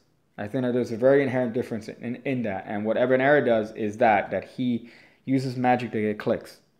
Whereas people that want to do these tutorials, like Chris, like Vladimir, like Xavier, like Assad, like all these people, they're doing it to kind of use YouTube as a way to not only expand and, you know, try to make some money, but try to push magic forward. Try to use YouTube to push magic forward, whereas someone like that pushes magic back. That's what I'm saying. I don't know why you have much more viewers. I would be fucking pissed. No, I'm not pissed. Again, I'm grateful. I really am. I know I joke a lot. I say a bunch of shit, but I really am grateful that the channel has grown to what it has. Even if obviously it pales in comparison to people like people like Evan, you know, other people. I'm fucking glad. I'm fucking happy with what I have, because, you know, then it still gives me a platform to teach magic. It still gives me a platform to kind of expand, to kind of try to make this work for me. So, you know, fuck it. Fuck it, dog. See, I'm a cunt, but I'm passionate about magic, man. Fuck it, you made me realize Evan is a bit shitty. I mean, again, I'm just telling you, I want you to make that conclusion based on your own thought process, your own, you know, research and your own shit. This is my opinion. Anybody can have an opinion. Jay had his own opinion about Carter Street. You know, I'm just seeing it based on what I see that he puts out. And it's unfortunate. And it's unfortunate that that's what it is, because he could use his platform for so much better. He could use his platform for, you know, a lot better than what he's doing. And it works for him, but, you know, I just think that in order to push magic forward, you know, it was, he did something good working with Jay. I'll give him that. He did something really good working with Jay, because Jay is an established name in Magic. Jay has 30 years of experience. Jay clearly loves Magic. He's obviously in it financially, but he's in it for the love of it. So that is a good step on Evan's part to work with people like Jay to kind of spread it. But at the same time, that doesn't take away from top 10 card trick videos where he just kind of glosses over the invisible deck like it's just another deck. He glosses over Brainwave decks, Bengali deck, all these decks, all these like gimmicks. He's doing the pen through dollar, and he doesn't really give a fuck. Dude, like if I'm selling a product, I want to make sure that there's quality attached to it. This guy's going to AliExpress. He's buying pen through dollars for 50 cents each and selling those for 30 bucks. I wouldn't have any issue with it if he's selling quality, if he's selling back quality products, because he's just trying to make a profit. But if you're selling knockoff products at in overinflated prices, like that's not fair to the Magic community. That really isn't. So, bucket. I don't think so. I don't think it was poor. I think that it was more on. It was a good thing for Evan to work with someone like Jay. It would be great if Evan would reach out, and work with other established magicians, to gain credibility and stuff. I think that would be a great move on his part. To do a video where he, talks about the history of Magic, where he talks about a trick, he teaches a trick, but and this trick was made by this fucking guy. That's it. But instead, he's just kind of exploiting tricks for clicks. I don't think that it was a piss poor move by Sankey. I think that it was smart by Sankey, to try to hit that platform, because that's a fucking however 1.5 million people that haven't seen Sankey necessarily. So it's a great move. But then that attention on Evan's audience beats is that attention is then moved to someone like Sankey, and I think Sankey, for the stuff that he's released and the stuff that he is currently releasing on YouTube, that is a fucking 1,000 times better for somebody who's beginning into Magic to get into and to study and to appreciate than something like Evan. That's 1,000 times fucking better. You could look, you look at Jay Sankey and you're like, oh, Jay Sankey's showing these tricks, and from there you kind of forced to learn the more advanced stuff, because a lot of tricks that Jay does, he's using double lifts, double undercuts. What's that move that he always fucking uses? What's this move? The no lap switch. He uses that in every fucking trick, Jay. God damn it. This one. This thing. Jay uses that in every fucking trick. It's hysterical. But it kind of forces you to learn all these techniques. So it's kind of dope. Anti-Hero, $2. Thank you, man. 2 hot Canadian dollars. Holy shit. Holy shit, boy. That's dope. Thank you, man. I appreciate that hotness. Dylan, I've subbed now. Hey, welcome to the light. Welcome to the light, dog. That's what I'm talking about. Again, man, this is just my opinion. You don't have to follow my opinion just because I'm saying it, but I come from, experience in Magic. I come from having a love for Magic, and I come from wanting to push Magic forward, and hopefully that's what I'm doing with this channel. Hopefully that's what I want to do by working with other people in Magic. So, you do you, die. Let me see. He should have ripped him a new asshole. Sankey was smart. He gained exposure. Most people can get on with Jay's mentality and realize that Magic is bigger than Evan's. Yeah, again, there's nothing wrong with Jay working with Evan. Just trying to get exposure that way, trying to grow on YouTube through that means. And in turn, he's also kind of hopefully helped Evan see, Magic. Like, there's more to Magic than just showing those tricks and how they work on YouTube. So, why you support people that subbed now when most of us subbed long ago? What you mean, Steven? What you mean? Why you support people? I don't know what you mean, Steven. Perunik. Why you support people that sub now when most of us subbed long ago? I don't know what you mean. If you mean that, why am I grateful for the people that are subbing now? No, I'm grateful for every fucking one that subbed to me, dog. I'm fucking grateful for everyone. The fact that I'm making like the Atomic Galaxy, there you go. The fact that I'm making $2 there, the fact that some guy gave me 10, I'm fucking appreciative of everything. Fuck. Where are you from? Here, Florida. But yeah, the fact that, you know, I'm making some money on Patreon, the fact that I'm making money on YouTube, the fact that I'm growing on this shit, it's fucking, I'm grateful for everything, dog. So, you know, fuck. I didn't even think that I would get like 100 views on those first videos. And the fact that I was able to get an audience, yeah, I'm fucking grateful for everyone. So I don't know if you meant that, like, why am I grateful for the people now? No, I'm grateful for fucking everyone that's up to my shit and watching to my shit, dog. So that hopefully that answers your shit. You're still sub to Evan Errett. That's funny. Let me see. Oh, B. So you would work with Evan as well by that logic. That's weird. That's weird. Would I work with Evan? I probably... It depends. It would depend. He would definitely have to change his ways. He would definitely have to change his ways in order for me to work with him. Which obviously he's not because it works for him. Fuck. What the fuck? You know, compared to him. But I would definitely... I think that would be an interesting video. That would be a very interesting video. Me with him. It'd be... Oh, man. It'd be great. But, you know, I doubt that would happen. I definitely would need to grow a lot more before that would even be a possibility. Before he would even acknowledge my presence. But I would work with him because hopefully then that could, you know, make a positive move in his channel. Maybe, hopefully. So, but yeah, I probably would. Oh, damn, boy. That's fucked. The guy, yo, bye, Evan. That's hysterical. Now about Jabrizi. Let's talk about Jabrizi. Nah.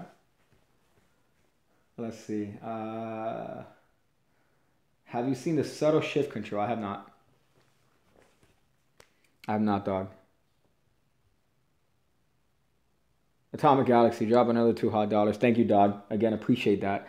I don't know if you saw it, but Pseudo donated $10. Yeah, I did. I did see it, and I said, thank you, dog. I would suck your dick if you were in front of me. I would suck on your small penis. Small penis. I don't know if you... I'm assuming you have a small penis. I don't know, maybe. Maybe it's massive. You never know. I distracted. All right. Let me, I said I was going to answer like one more question, and instead I fucking went on a tirade, on a tangent,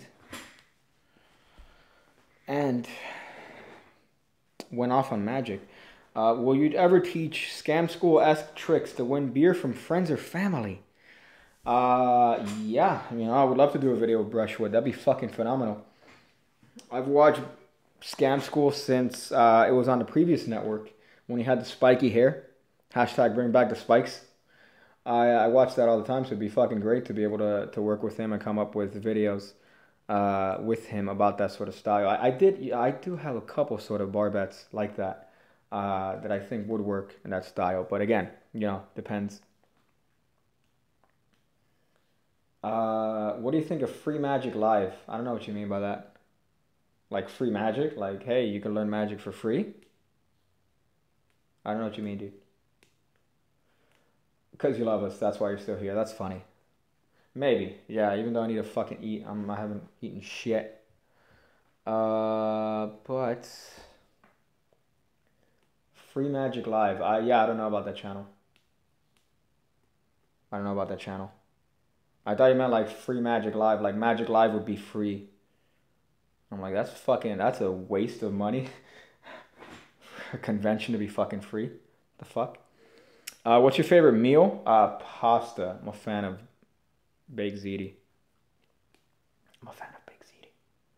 That's for sure. Do you want to play Minecraft with me next video, dude? I can't play Minecraft. I can't and do that at the same time because my computer will probably get on fire. Probably catch fire. Probably catch on fire. Let me see. What's your favorite meme? That's a good one. My favorite meme now is internalized depression. The H3H3 meme. Internalized depression. That one's a hot meme. I like that one. But as far as memes, fuck. I'm not sure. Dog. Do you do any other magic tricks other than cards and coins? Feathers, flowers, for instance. That's funny. Feathers. That's weird. Yeah, that's Jay Sankey territory, dog. That's fucking Jay Sankey territory. Jay Sankey does tricks with like fucking anything. He'll do a trick with like a bar coaster. He'll do a trick with a goddamn a rubber band. Fucking a rubber band. Fucking and a cable. Like it's fucking nuts. Twist ties. I'm a fan of those. As far as tricks that I've come up with, I'm mostly cards and coins. Coins less than cards. But yeah. Let me see.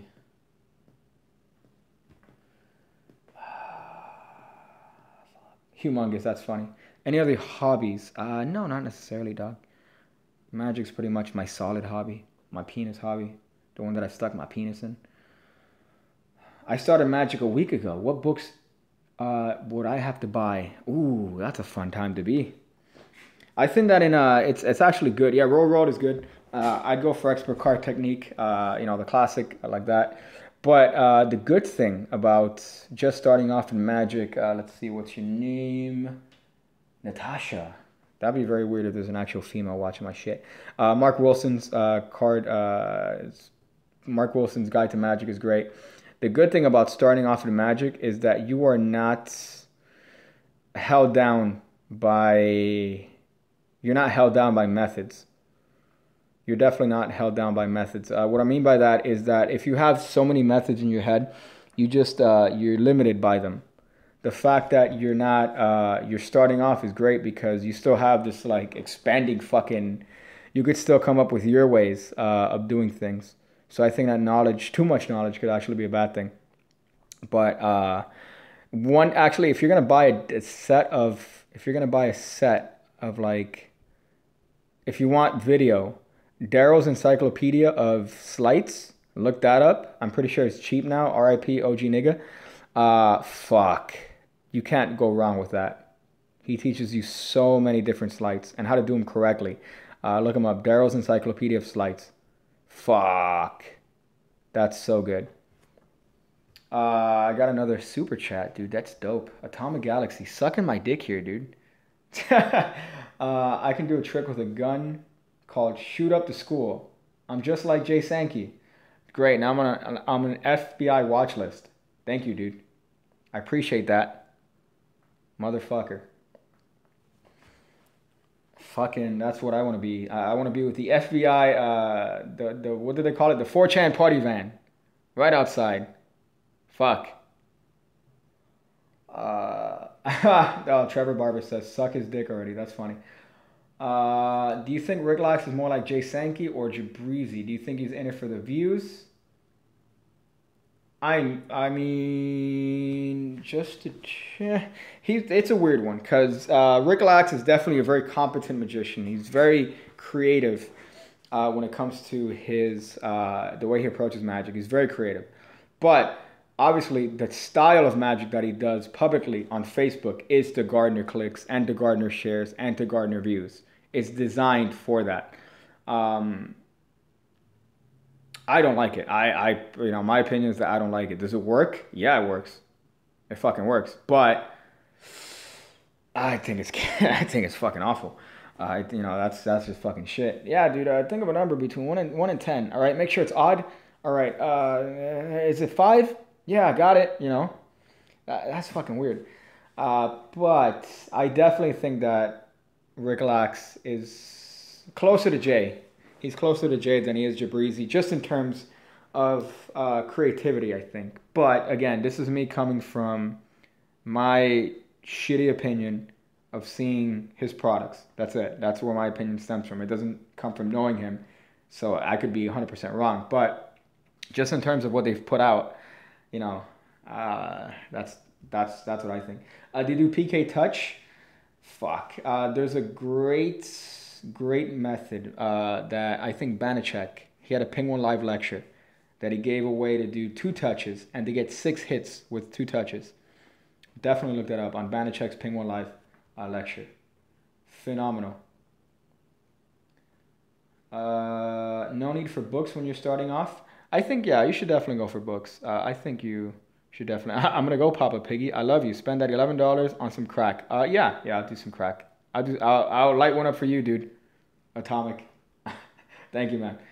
By the way, can you teach me some grips? Okay, just to recommend 2 things, because when I was younger, obviously the Encyclopedia of Card Sleights by Daryl was a great source. Another one actually was Born to Perform by Oz Perlman. That was another one that just starting off, if you're starting off, that gives you 4 good tricks. It gives you the basic sleights, like, you got mechanics grip, you got biddle grip. It teaches you about pinky breaks. It teaches you about double undercuts. I think he teaches this control, the swing swivel control. It teaches you that shit. It teaches you a couple flourishes, the lapel spread, fans. It teaches you pretty much the fundamentals that you could kind of spread. Born to Perform Card Magic by Oz Perlman. That's a good one. That is a really good one. When I was younger, that helped me out a lot. But if you want comprehensive, then you're gonna look for look up Card Sleights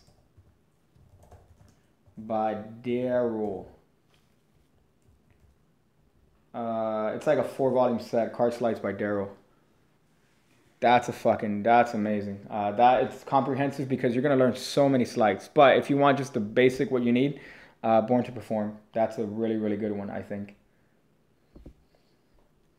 That's fucking Penguin Magic. That's a shock. That's a shocker to. Thank you very much. Hey, you're welcome, dog. Is what I do. What's a good name? What's a good way for a new guy to work on patter? Make sure that's relevant. That's a good one. Make sure that's relevant. I think patter is something that people are kind of intimidated by. What the fuck is that? They will present a new book with a goat embedded in its cover. The second coming, the Jews would be shown proof of my father's covenant. Alright, that's how you get blocked, dog. That's fucking weird as shit. Thank you, dude. That's what I needed. I needed to know about the second coming. Now I got distracted. What the fuck was I talking about? That was fucking weird, dude. Sheesh. Is it 5 hearts? 6 of diamonds, you cunt. There's a fucking question. I was answering a goddamn question. Oh, patter. Okay, fuck. Yeah, dude. Okay, so patter, something that people are intimidated by. And I think that patter kind of, it determines how professional and how competent you appear. Because if your patter comes natural, it's just conversational, you're showing somebody a funny trick, you're showing somebody a trick, and your patter is relevant to the way you are as a person, then it's good. But if you have to get into another character just to get into your patter and be like, imagine if you're like a mousy type of person, and people know you to be like a mousy person, you're a shy type of person, and then out of nowhere, you watch a Bill Malone tape, and you're like, oh, so take out any card you want. Go ahead. As a matter of fact, before you take the card out, think of a number between 1 and 10. You got one? What is it? 7. 7? You're wrong. Take off your clothes. Come on. Let's shower together. And you're copying somebody else's style. So people notice that you're being phony as fuck. So you just got to make sure that your patter is kind of similar to the way you are. I'm looking for a specific word. That your patter is makes sense, I guess. That it makes sense to how you are. You don't want to, go off to this fucking crazy personality that's clearly not you. Natural, yeah. You want it to be natural. There's another word that I'm looking for, but you want to make sure it's natural. That's I think in one of Greg Wilson's lectures, he talks about how pattern should be like a tree. That when you should have the tree trunk that's solid, and that's the part that is solid and doesn't change. But where it branches off depends on the situation. So if you're gonna do an ambitious card routine and your pattern is about time travel, for example, make sure that you're not going, too far off the rails as to what's relevant to the actual situation at hand. So you don't want to go too far off. Showing somebody a trick that's relevant to them is going to have more of an impact than showing somebody a trick that's relevant just because you know how to do it. What I mean by that is that if something comes up naturally in the conversation, then that's a great way to capitalize on something that you've already known. So if, for example, something like time travel comes up naturally in conversation, they're like, oh, you know what? That's funny. I know a trick with time travel. They're like, what? Show them a trick. Show them your ambitious card. If someone's doing, for example, Sudoku, right? When that shit was popular, do a fucking magic square. That's going to blow their fucking mind, and it's going to be more relevant to them because it's kind of organic. It's natural to the situation. So make sure that your pattern is natural. Make sure that your pattern is not something that you have to get into jump into a character. So yeah, that shit's still popular. That's funny. That shit was nuts. So wait, let me see. Confidence, yeah, Mr. Kiwi, Mr. Awesome the Kiwi, Mr. the Awesome Kiwi. It's confidence. You really have to get that confidence, and that comes from performing. So, say your favorite Pokemon. Oh, my favorite food, Pokemon, and song. Food, I already said is pasta. My favorite Pokemon. Cubone. Arcanine, I guess, to kind of show off a little bit, to never get pussy. And favorite song. What song? Fuck. Anything by Survivor. Anything by that. I'm gonna date myself with that. Anything by the band Survivor is hot.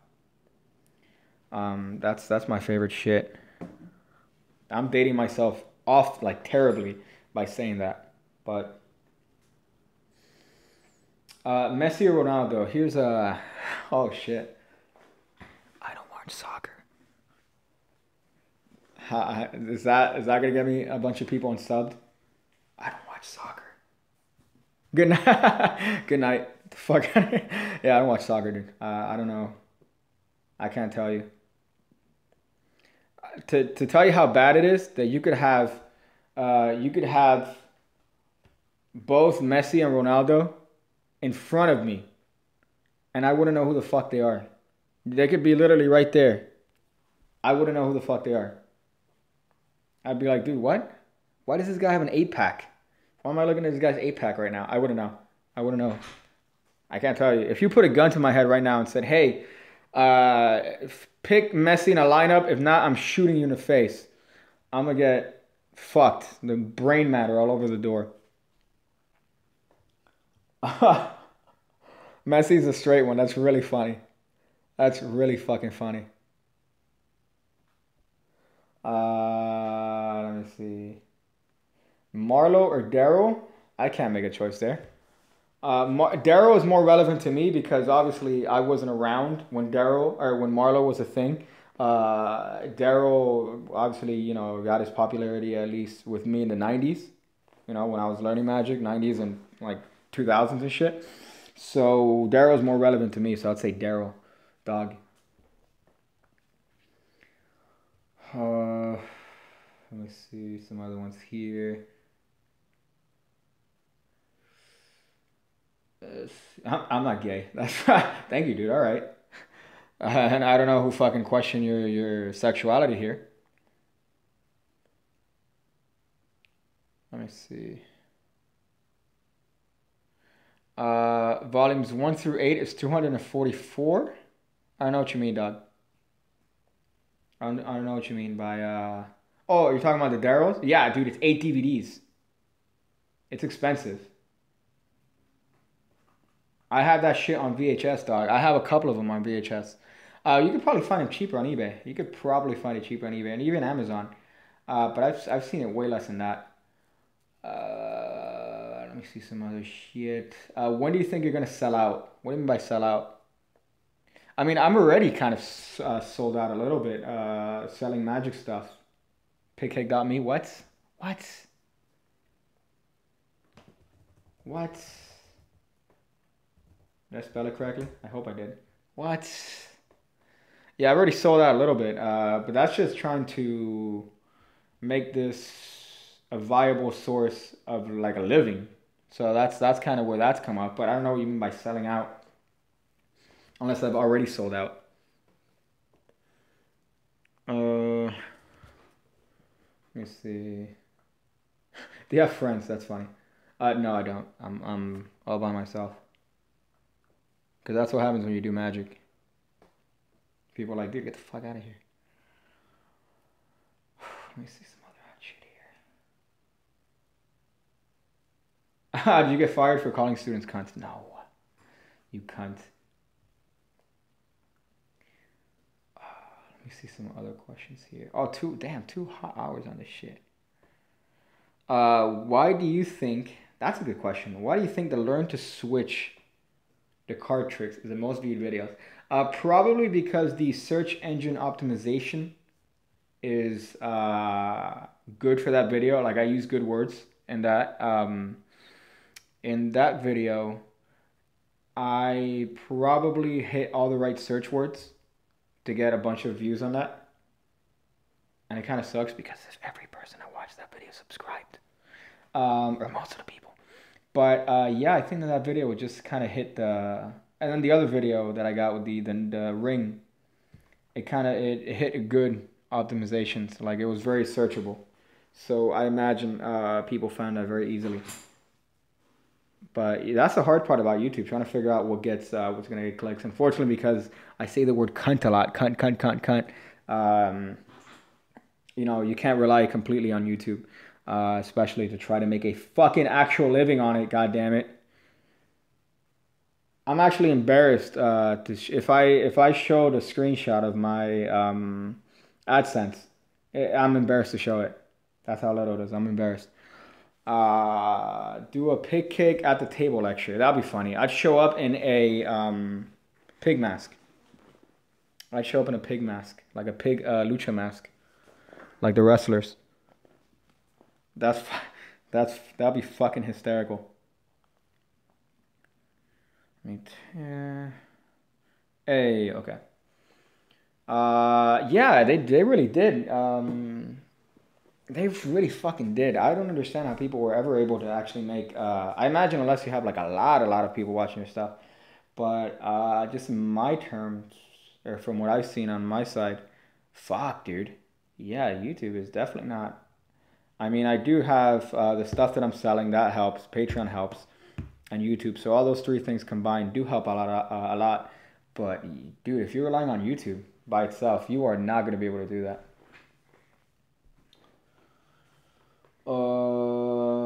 Let me see. He has no face. He's a pair of hands. God damn it. Yeah. Yeah, I'm just a pair of hands. Why did you get fired from your job? I already explained that. I explained that in a previous live stream, dog.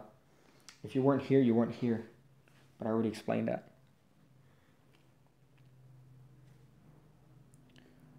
Yeah, I tried censoring it, but I'm not. Whatever, man. Fuck it. I mean, eventually the goal obviously is to, you know, is to be able to make it. I'm actually contemplating because I want to grow Patreon to the point where I could just turn ads off on YouTube. I think that's my ultimate goal with something like Patreon is to be able to just have that and then turn off ads on YouTube because it's not even worth it. It really isn't. And that's kind of a weird thing, but yeah. I would hope that would eventually be a viable thing. Somebody says, the hand in his videos. Yeah, that's the same hand. That's the same hand from that dumpster video. That shit's hot, dog. That shit's really hot. I've seen some YouTubers do that. It's really pleasant. That's a weird thing. Yeah, it is an income that I would turn off, but at the same time, I think that if something like Patreon works and it's substantial enough, then I don't see the point of having ads. And then that way, the videos become less annoying to you guys because there's less ads on that. And I just don't think it's worth it, especially with the style of content that I have. It's not worth it as an actual source of income. So yeah, I would be losing out on some money in that sense, but it's definitely not worth it. Let me see. Have you ever thought about writing a book? Yeah. Yeah, I thought about it. I definitely am interested in that sometime down the line. But again, not anytime soon, because I do want to focus more on putting out like products, putting out YouTube videos. So as far as like an actual book, sitting down and coming up with a book with ideas, it's somewhere down the line. It's on my to-do list. What's your favorite Cartoon Possible location? Angle Z is great. I love Angle Z. I also like doing. There's one that is there's a corner bit that I like doing. There's also one by Richard Osselin.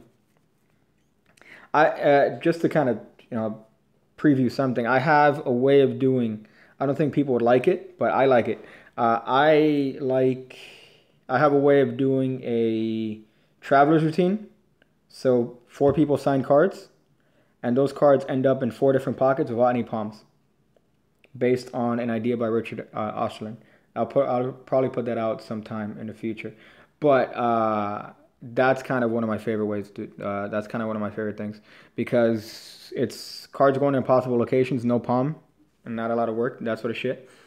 Hey, Piggy, Russian genius. There you go. That's what's up. What is your first video on YouTube? What's my first video on YouTube? Episode 1. Your very first deck. But Angle Z is a great Cartoon Possible. Is a great Cartoon Possible location. That one's dope as shit.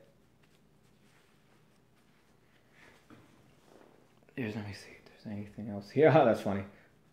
Go back to your country. That's fucked. Somebody said, do you know a way to force a card in the mind of a spectator? I have a way of doing it. I have a certain way that I haven't released yet. Doing it that's pretty consistent. Not 100% consistent, but pretty consistent. But Doc Hilford has a great one on his set of tapes. Obviously, it was the classic Darren Brown one. That's kind of the one that everyone does, the force. But I think Doc Hilford's is more concrete. It's more guaranteed to work. Let me see some other shit.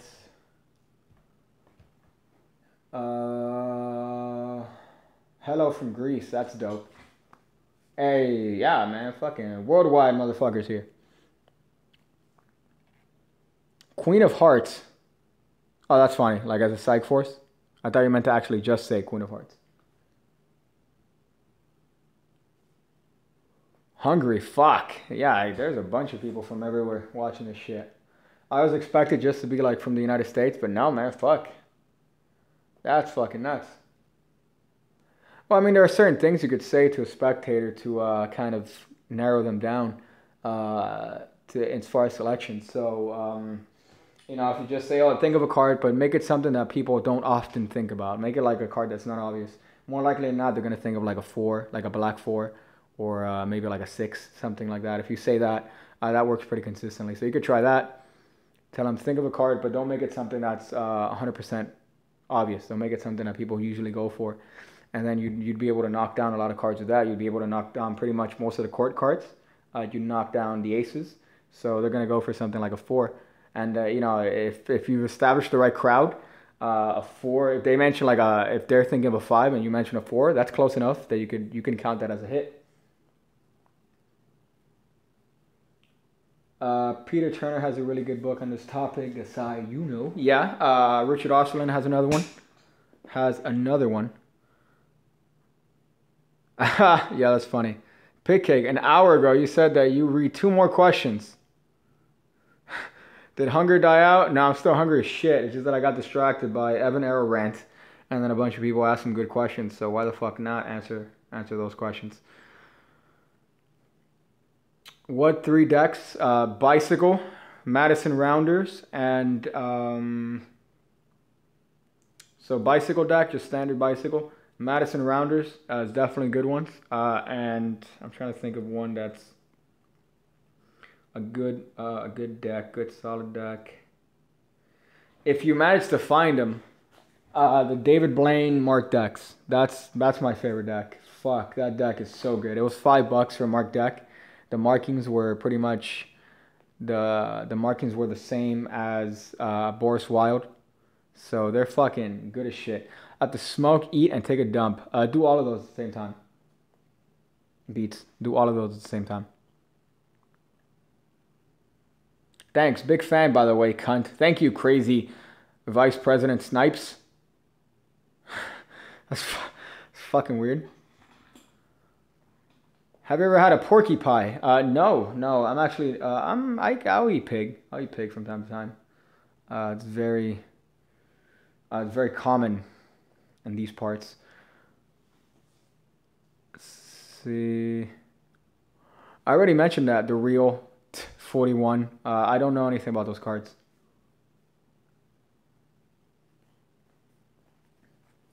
See if there's anything else. The name of the David Blaine Mark deck. I mean, he released it together with a not at you. I love pork too much. He released the deck, the Mark deck, with a stripper deck and a Svengali deck, and he sold it for $5. I think they're the White Lions. It might have been the White Lions, but they were marked, and you can't fucking find them anymore. I don't know if you guys. I mean, obviously you guys probably know more about decks, like different decks. What deck does he have now that's marked? If somebody can answer. Because the deck that I'm talking about, I'll bring it right now. I'll show you. Hold up. 2 seconds. I'll be right back. Vladimir, distract him.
Hey, found him. Let me see how many people left.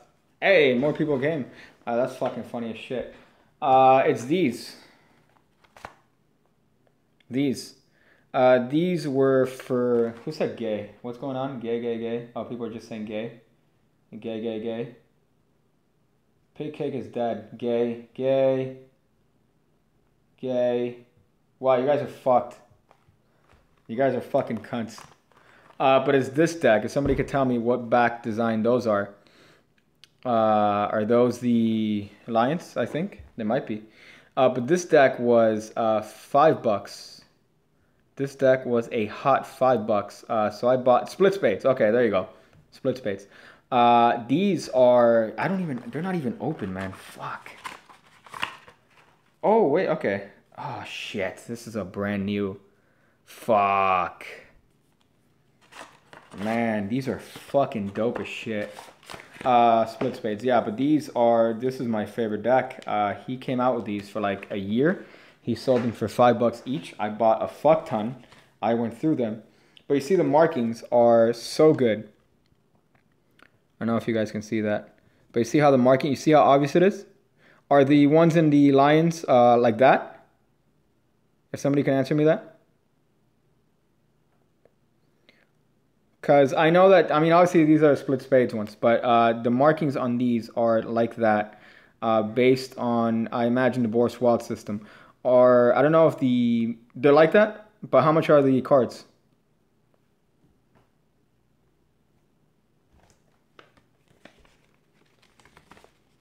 Because these markings I always really enjoyed, because these are ones that you could read really clearly. They're not this clock shit. $12, that's good. That's fucking good. I should get a handful of those. What are they called?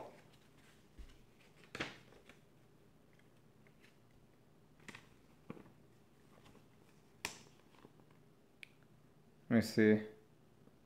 The stack in the 4 of clubs, the mnemonic. What? Oh, white lions or black lions. Okay, I'll definitely look into those. White lions markings. Because my thing is that too many marked decks don't have... They're just shit, man. These are fucking dope. I just like that because you could see the card from a fucking mile away. There are too many marking systems that they're based on like block work. These are great because you look at one spot, you know the spot to look at, and that's it. 5 spades. It's literally less than a millisecond, and you know the fucking card. I don't like the markings in other decks where you have to kind of decipher it. I'm on the fence on the Pandrea cards. I like the markings on those because they're not that bad. They are kind of the clock system, but they're not that bad. These original ones on the split spades are fucking amazing. Look at that, sealed. These motherfuckers are sealed. Shit. But these are out of print, from my understanding. I should have bought 30 of these bitches, but instead, I only bought like 10 or so, and I got booked. So black lions, or white lions, I definitely have to look up those. Look at you guys teaching me some stuff. That's hot. That's some hotness. Somebody said, so they're called mind reading deck. Yeah, these are called the mind reading deck because he came out with sets of 3. Svengali deck, a stripper deck, and a mark deck, and he came out with those sets, and it was a fucking great set because again it was $5 and you got an amazing mark deck.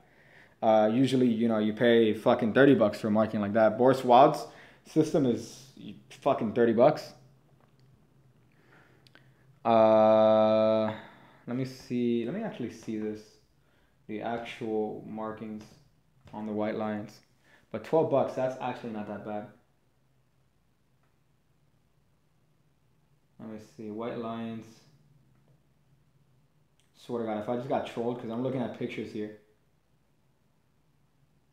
And they don't seem... Am I on crack to say that these white lions are not... Did y'all fucking troll me? Did I just get pranked right now? With these white fucking lions? Yeah, they're marked, but are they marked like the split spades? Y'all prank me right now, you motherfuckers. They're not marked like that. That's what I thought, dog. That's what I was asking, man. Y'all trying to prank me here. I was about to buy this shit. What I'm saying is I'm looking for a deck that has those style markings. The style in the split spades. And I really haven't seen that from a deck that's under 15. So, yeah, I'm not about to decipher. I don't want the fucking Code of Hammurabi to have to... I don't want to get that to fucking have to decipher a mark system. That's why I like these shits. Oh, see, look at this shit. I don't know if you could see the king. Look how fucking obvious that is. The bicycle 1800s are crap. The markings on those are garbage. These are, look at that, king of spades. You could read that from a fucking, Ray Charles could read that. I don't think they're there, these there, but they're fucking obvious. These are really obvious. They're not obvious to someone that doesn't know what to look for, but I mean, it takes seconds to read that. Less than a fucking millisecond. The spectator's not gonna read that. This deck, I've had people compare two cards like this. I don't know. They're like, are these mic'd? I don't know. They're literally comparing both of them, unless you know what to look for. The other deck that's dope are the DMC cards. They're really, really good, but they're also expensive. Ultimate Mark deck, that one was really good. I got a deck in Vegas of the Ultimate Mark deck. That shit was dope because they have not only, they have the card, they have the position, and then they have the previous card on the marking. Fucking great. Fucking dope. I really, really like those because they come in a stack. But red keepers, let me check those out. Red keepers. You're fucking trolling me, you cunt. I already know you're trolling me. Red keepers marking system. Let's see. Let's fucking see this. I like how the picture doesn't show me shit. Red keepers marking. I can't see them. Let me see these. Oh, it's also because my fucking screen is vibrating. Oh, there's Adam Wilbur here. Doing his shit. Alright, let me see if he could actually show it. Here. The 10 is face up and it's a heart. But on this side, it's face down. Okay? So let's say I was looking at this side here. Okay, this looks like garbage. The heart is face down, which would then determine that the 10 is face down. So I know that that's the 10 of hearts. What? Okay? The only time this becomes a problem, and again, really quickly. What am I looking at? I'm looking at the keepers mark deck.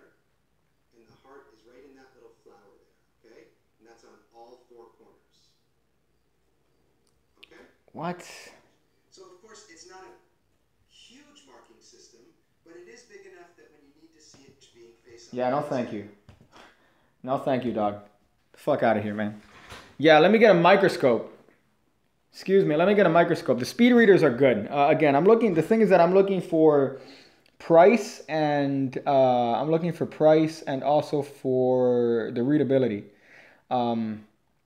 But I just find that fucking funny. Yeah, let me just see the marking is in the corner. If you look at the corner, like who's gonna fucking do that? The other ones that are shitty are the Series 1800 ones. Somebody mentioned that before. They're fucking crap. They have the markings that I like, but it's like somebody went out of their way to hide it into the design to make it hard for you to read.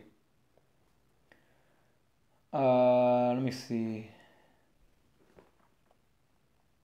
Knights by Chris Ramsey, are those marked?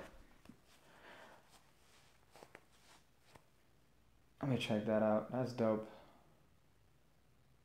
Brooklyn 101. Let me check those out. Brooklyn 101 cards.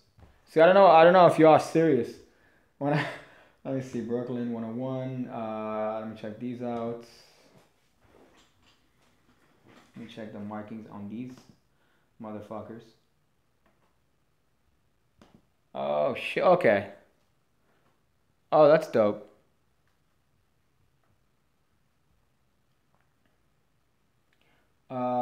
Okay. That's fucking sick. Yeah, I guess I just have to shop around. But by far my favorite ones are these, for sure. Just the style of these. Ooh, fuck. It even hurts to put it on a mat. I don't want to put it on a mat. I don't want to tarnish these cards to me.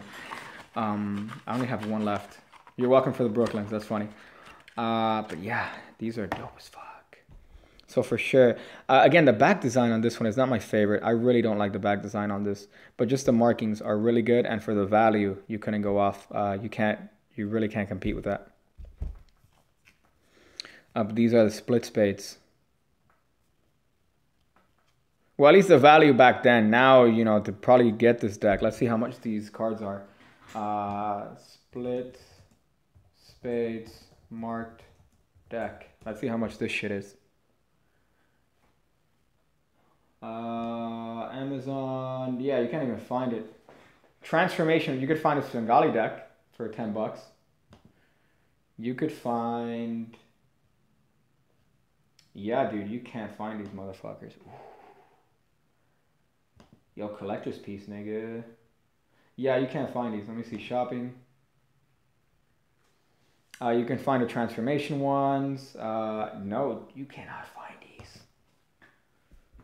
That's dope. Yeah, these, I need to put this in a glass. Fuck Jerry's Nuggets. But yeah, there you go. That was a long rant on Mark cards. That shows you. No pussy. Let me see. Let's see. Some other shits. What do you think of the... What do you think of Fernando P1? He's kind of a weird guy. I don't think I'm a fan. I don't think I'm a big fan, especially because he's put shit out that people sold. I don't like that. I'm not a huge fan, I gotta say. He also has that weird thing on his channel that's like, oh, I do this for, you know, religious and thing, and that's I find that weird. I don't know if I'm a huge fan of that.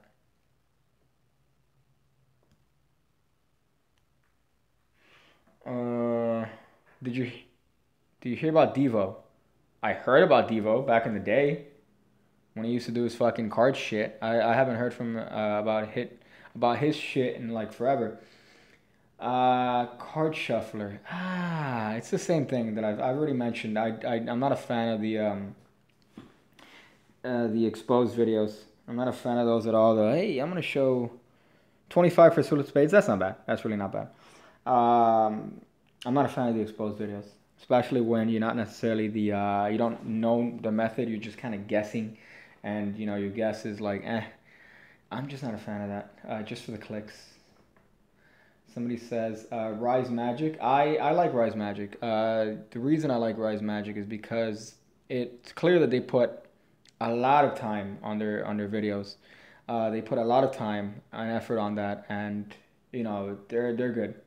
I like them. Let me see some other shits.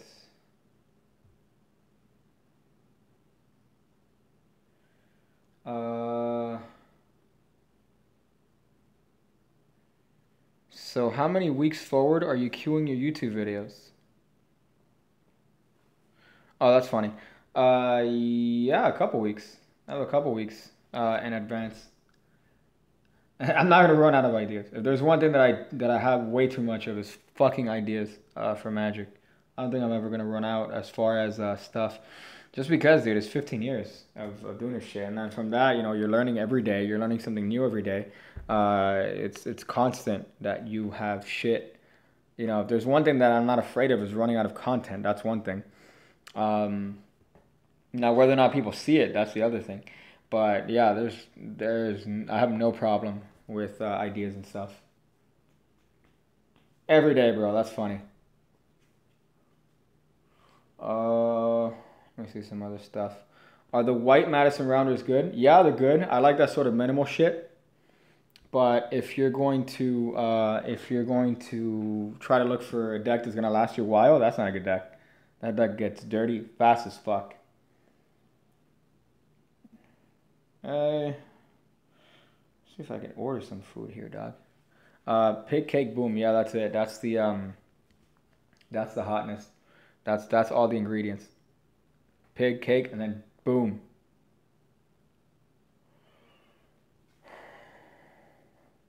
I bet you my condoms you ain't gonna read this. I did, cunt. I did read it. Somebody already posted a Jabrizi tutorial on Instagram.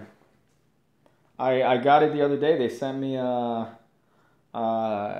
he mentioned me. There you go. That's how fucking old I am. He mentioned me on that shit. It's like, hey man, check this out. That shit was funny as shit. He did a Jabrizi tutorial. He does a snap change.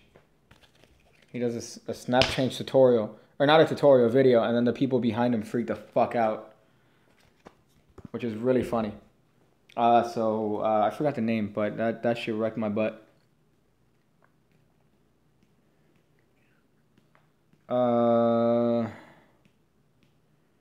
Then what is a long last thing? That's fucking weird. Fucking bad magic rant. That's weird.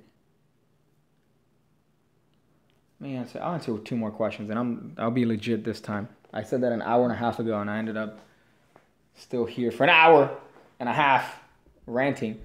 But I'm going to answer 2 more questions and then get the fuck out because it's already been 2 hours and 30 minutes. That's a fucking long ass time, dog.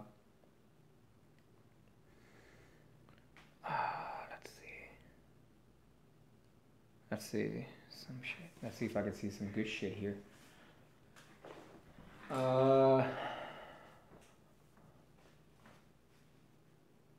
Clearly you have a lot of Tim. Do you know JJ? What? I don't know JJ. And Tim? That's fucking weird. That's fucking weird, dog. If you have a VHS, no, VHS has stopped being a thing in like the early 2000s. I don't know, JJ. Let's see. Are you a tits or ass person? I'm an ass person. I'm an ass person, dog. That's for sure. Tits are overrated, hashtag. Hashtag overrated. Fuck, dude. I was the first comment on the stream and I've been here the entire time. That's you, dog. Imagine me. Shit. That's why you weren't impressed with Mia Khalifa. That's funny. Yeah, that's, I guess. She had no ass. Very weird because that's, everyone noticed. I think she went inside of a bar and then all the guys knew who she was. And that's the, just like if you see a picture of that black couch, everyone's going to be like, casting couch, I know that. I've seen people get fucked on that couch. How good is your coin magic? It's alright. It's good. I got a mean Bobo switch. Gets all the ladies nuts. Let's see. How old are you? Old enough. There you go. Yeah, I'm going to call it here, guys. It's been a fun stream, 2 hours and 30 minutes. I'm going to go get a soda, smoke, and snacks. Thank you for the stream. There you go. Yeah, I'm gonna get the fuck out of here, dog. It's been good. It's been a hot meme here. I'm gonna shill. I'm gonna do the shill section here. Pigcake.me. Check it out. Support your hot magician. Patreon. That's also a hot one. Again, yeah, trying to make this work. So thank you guys. For those of you that are already patrons, thank you guys who are already purchasers of my shit. And thank you guys for watching my stuff. I really appreciate it. You guys are hot. And the reason I keep doing this sort of stuff. So make sure to check me out on Twitter. Twitter is also Pigcake with 2 E's. Oh, that's not it. That's Pikake. That's almost Bukkake party, right? You don't want to look up Bukkakes. It's Pigcake with 2 E's. There you go. That's hot. Again, the reason I'm shilling Twitter is because I want to be a social media entrepreneur. Jabrizi has 1,500 followers, and he calls himself a social media entrepreneur to the point where Jabrizi sold his knowledge for $200 an hour. So I want to be able to call myself a social media entrepreneur. So go ahead and follow me on Twitter. So that I too could be a social media entrepreneur and give Jabrizi some tips. So that's that. Also Instagram. I'm going to show that. Pigcake69. That's me on Instagram. Pigcake69. Because Pigcake was taken by somebody who then deleted the channel. But fuck it, whatever. I like Pigcake69 anyways. He didn't know that I wasn't going to have Pigcake69. So fuck that cunt. There you go. That's all I'm shilling. I hope you guys enjoyed that. I'm gonna go figure out different ways to get porn, but not pay for it, and not get caught by my mom.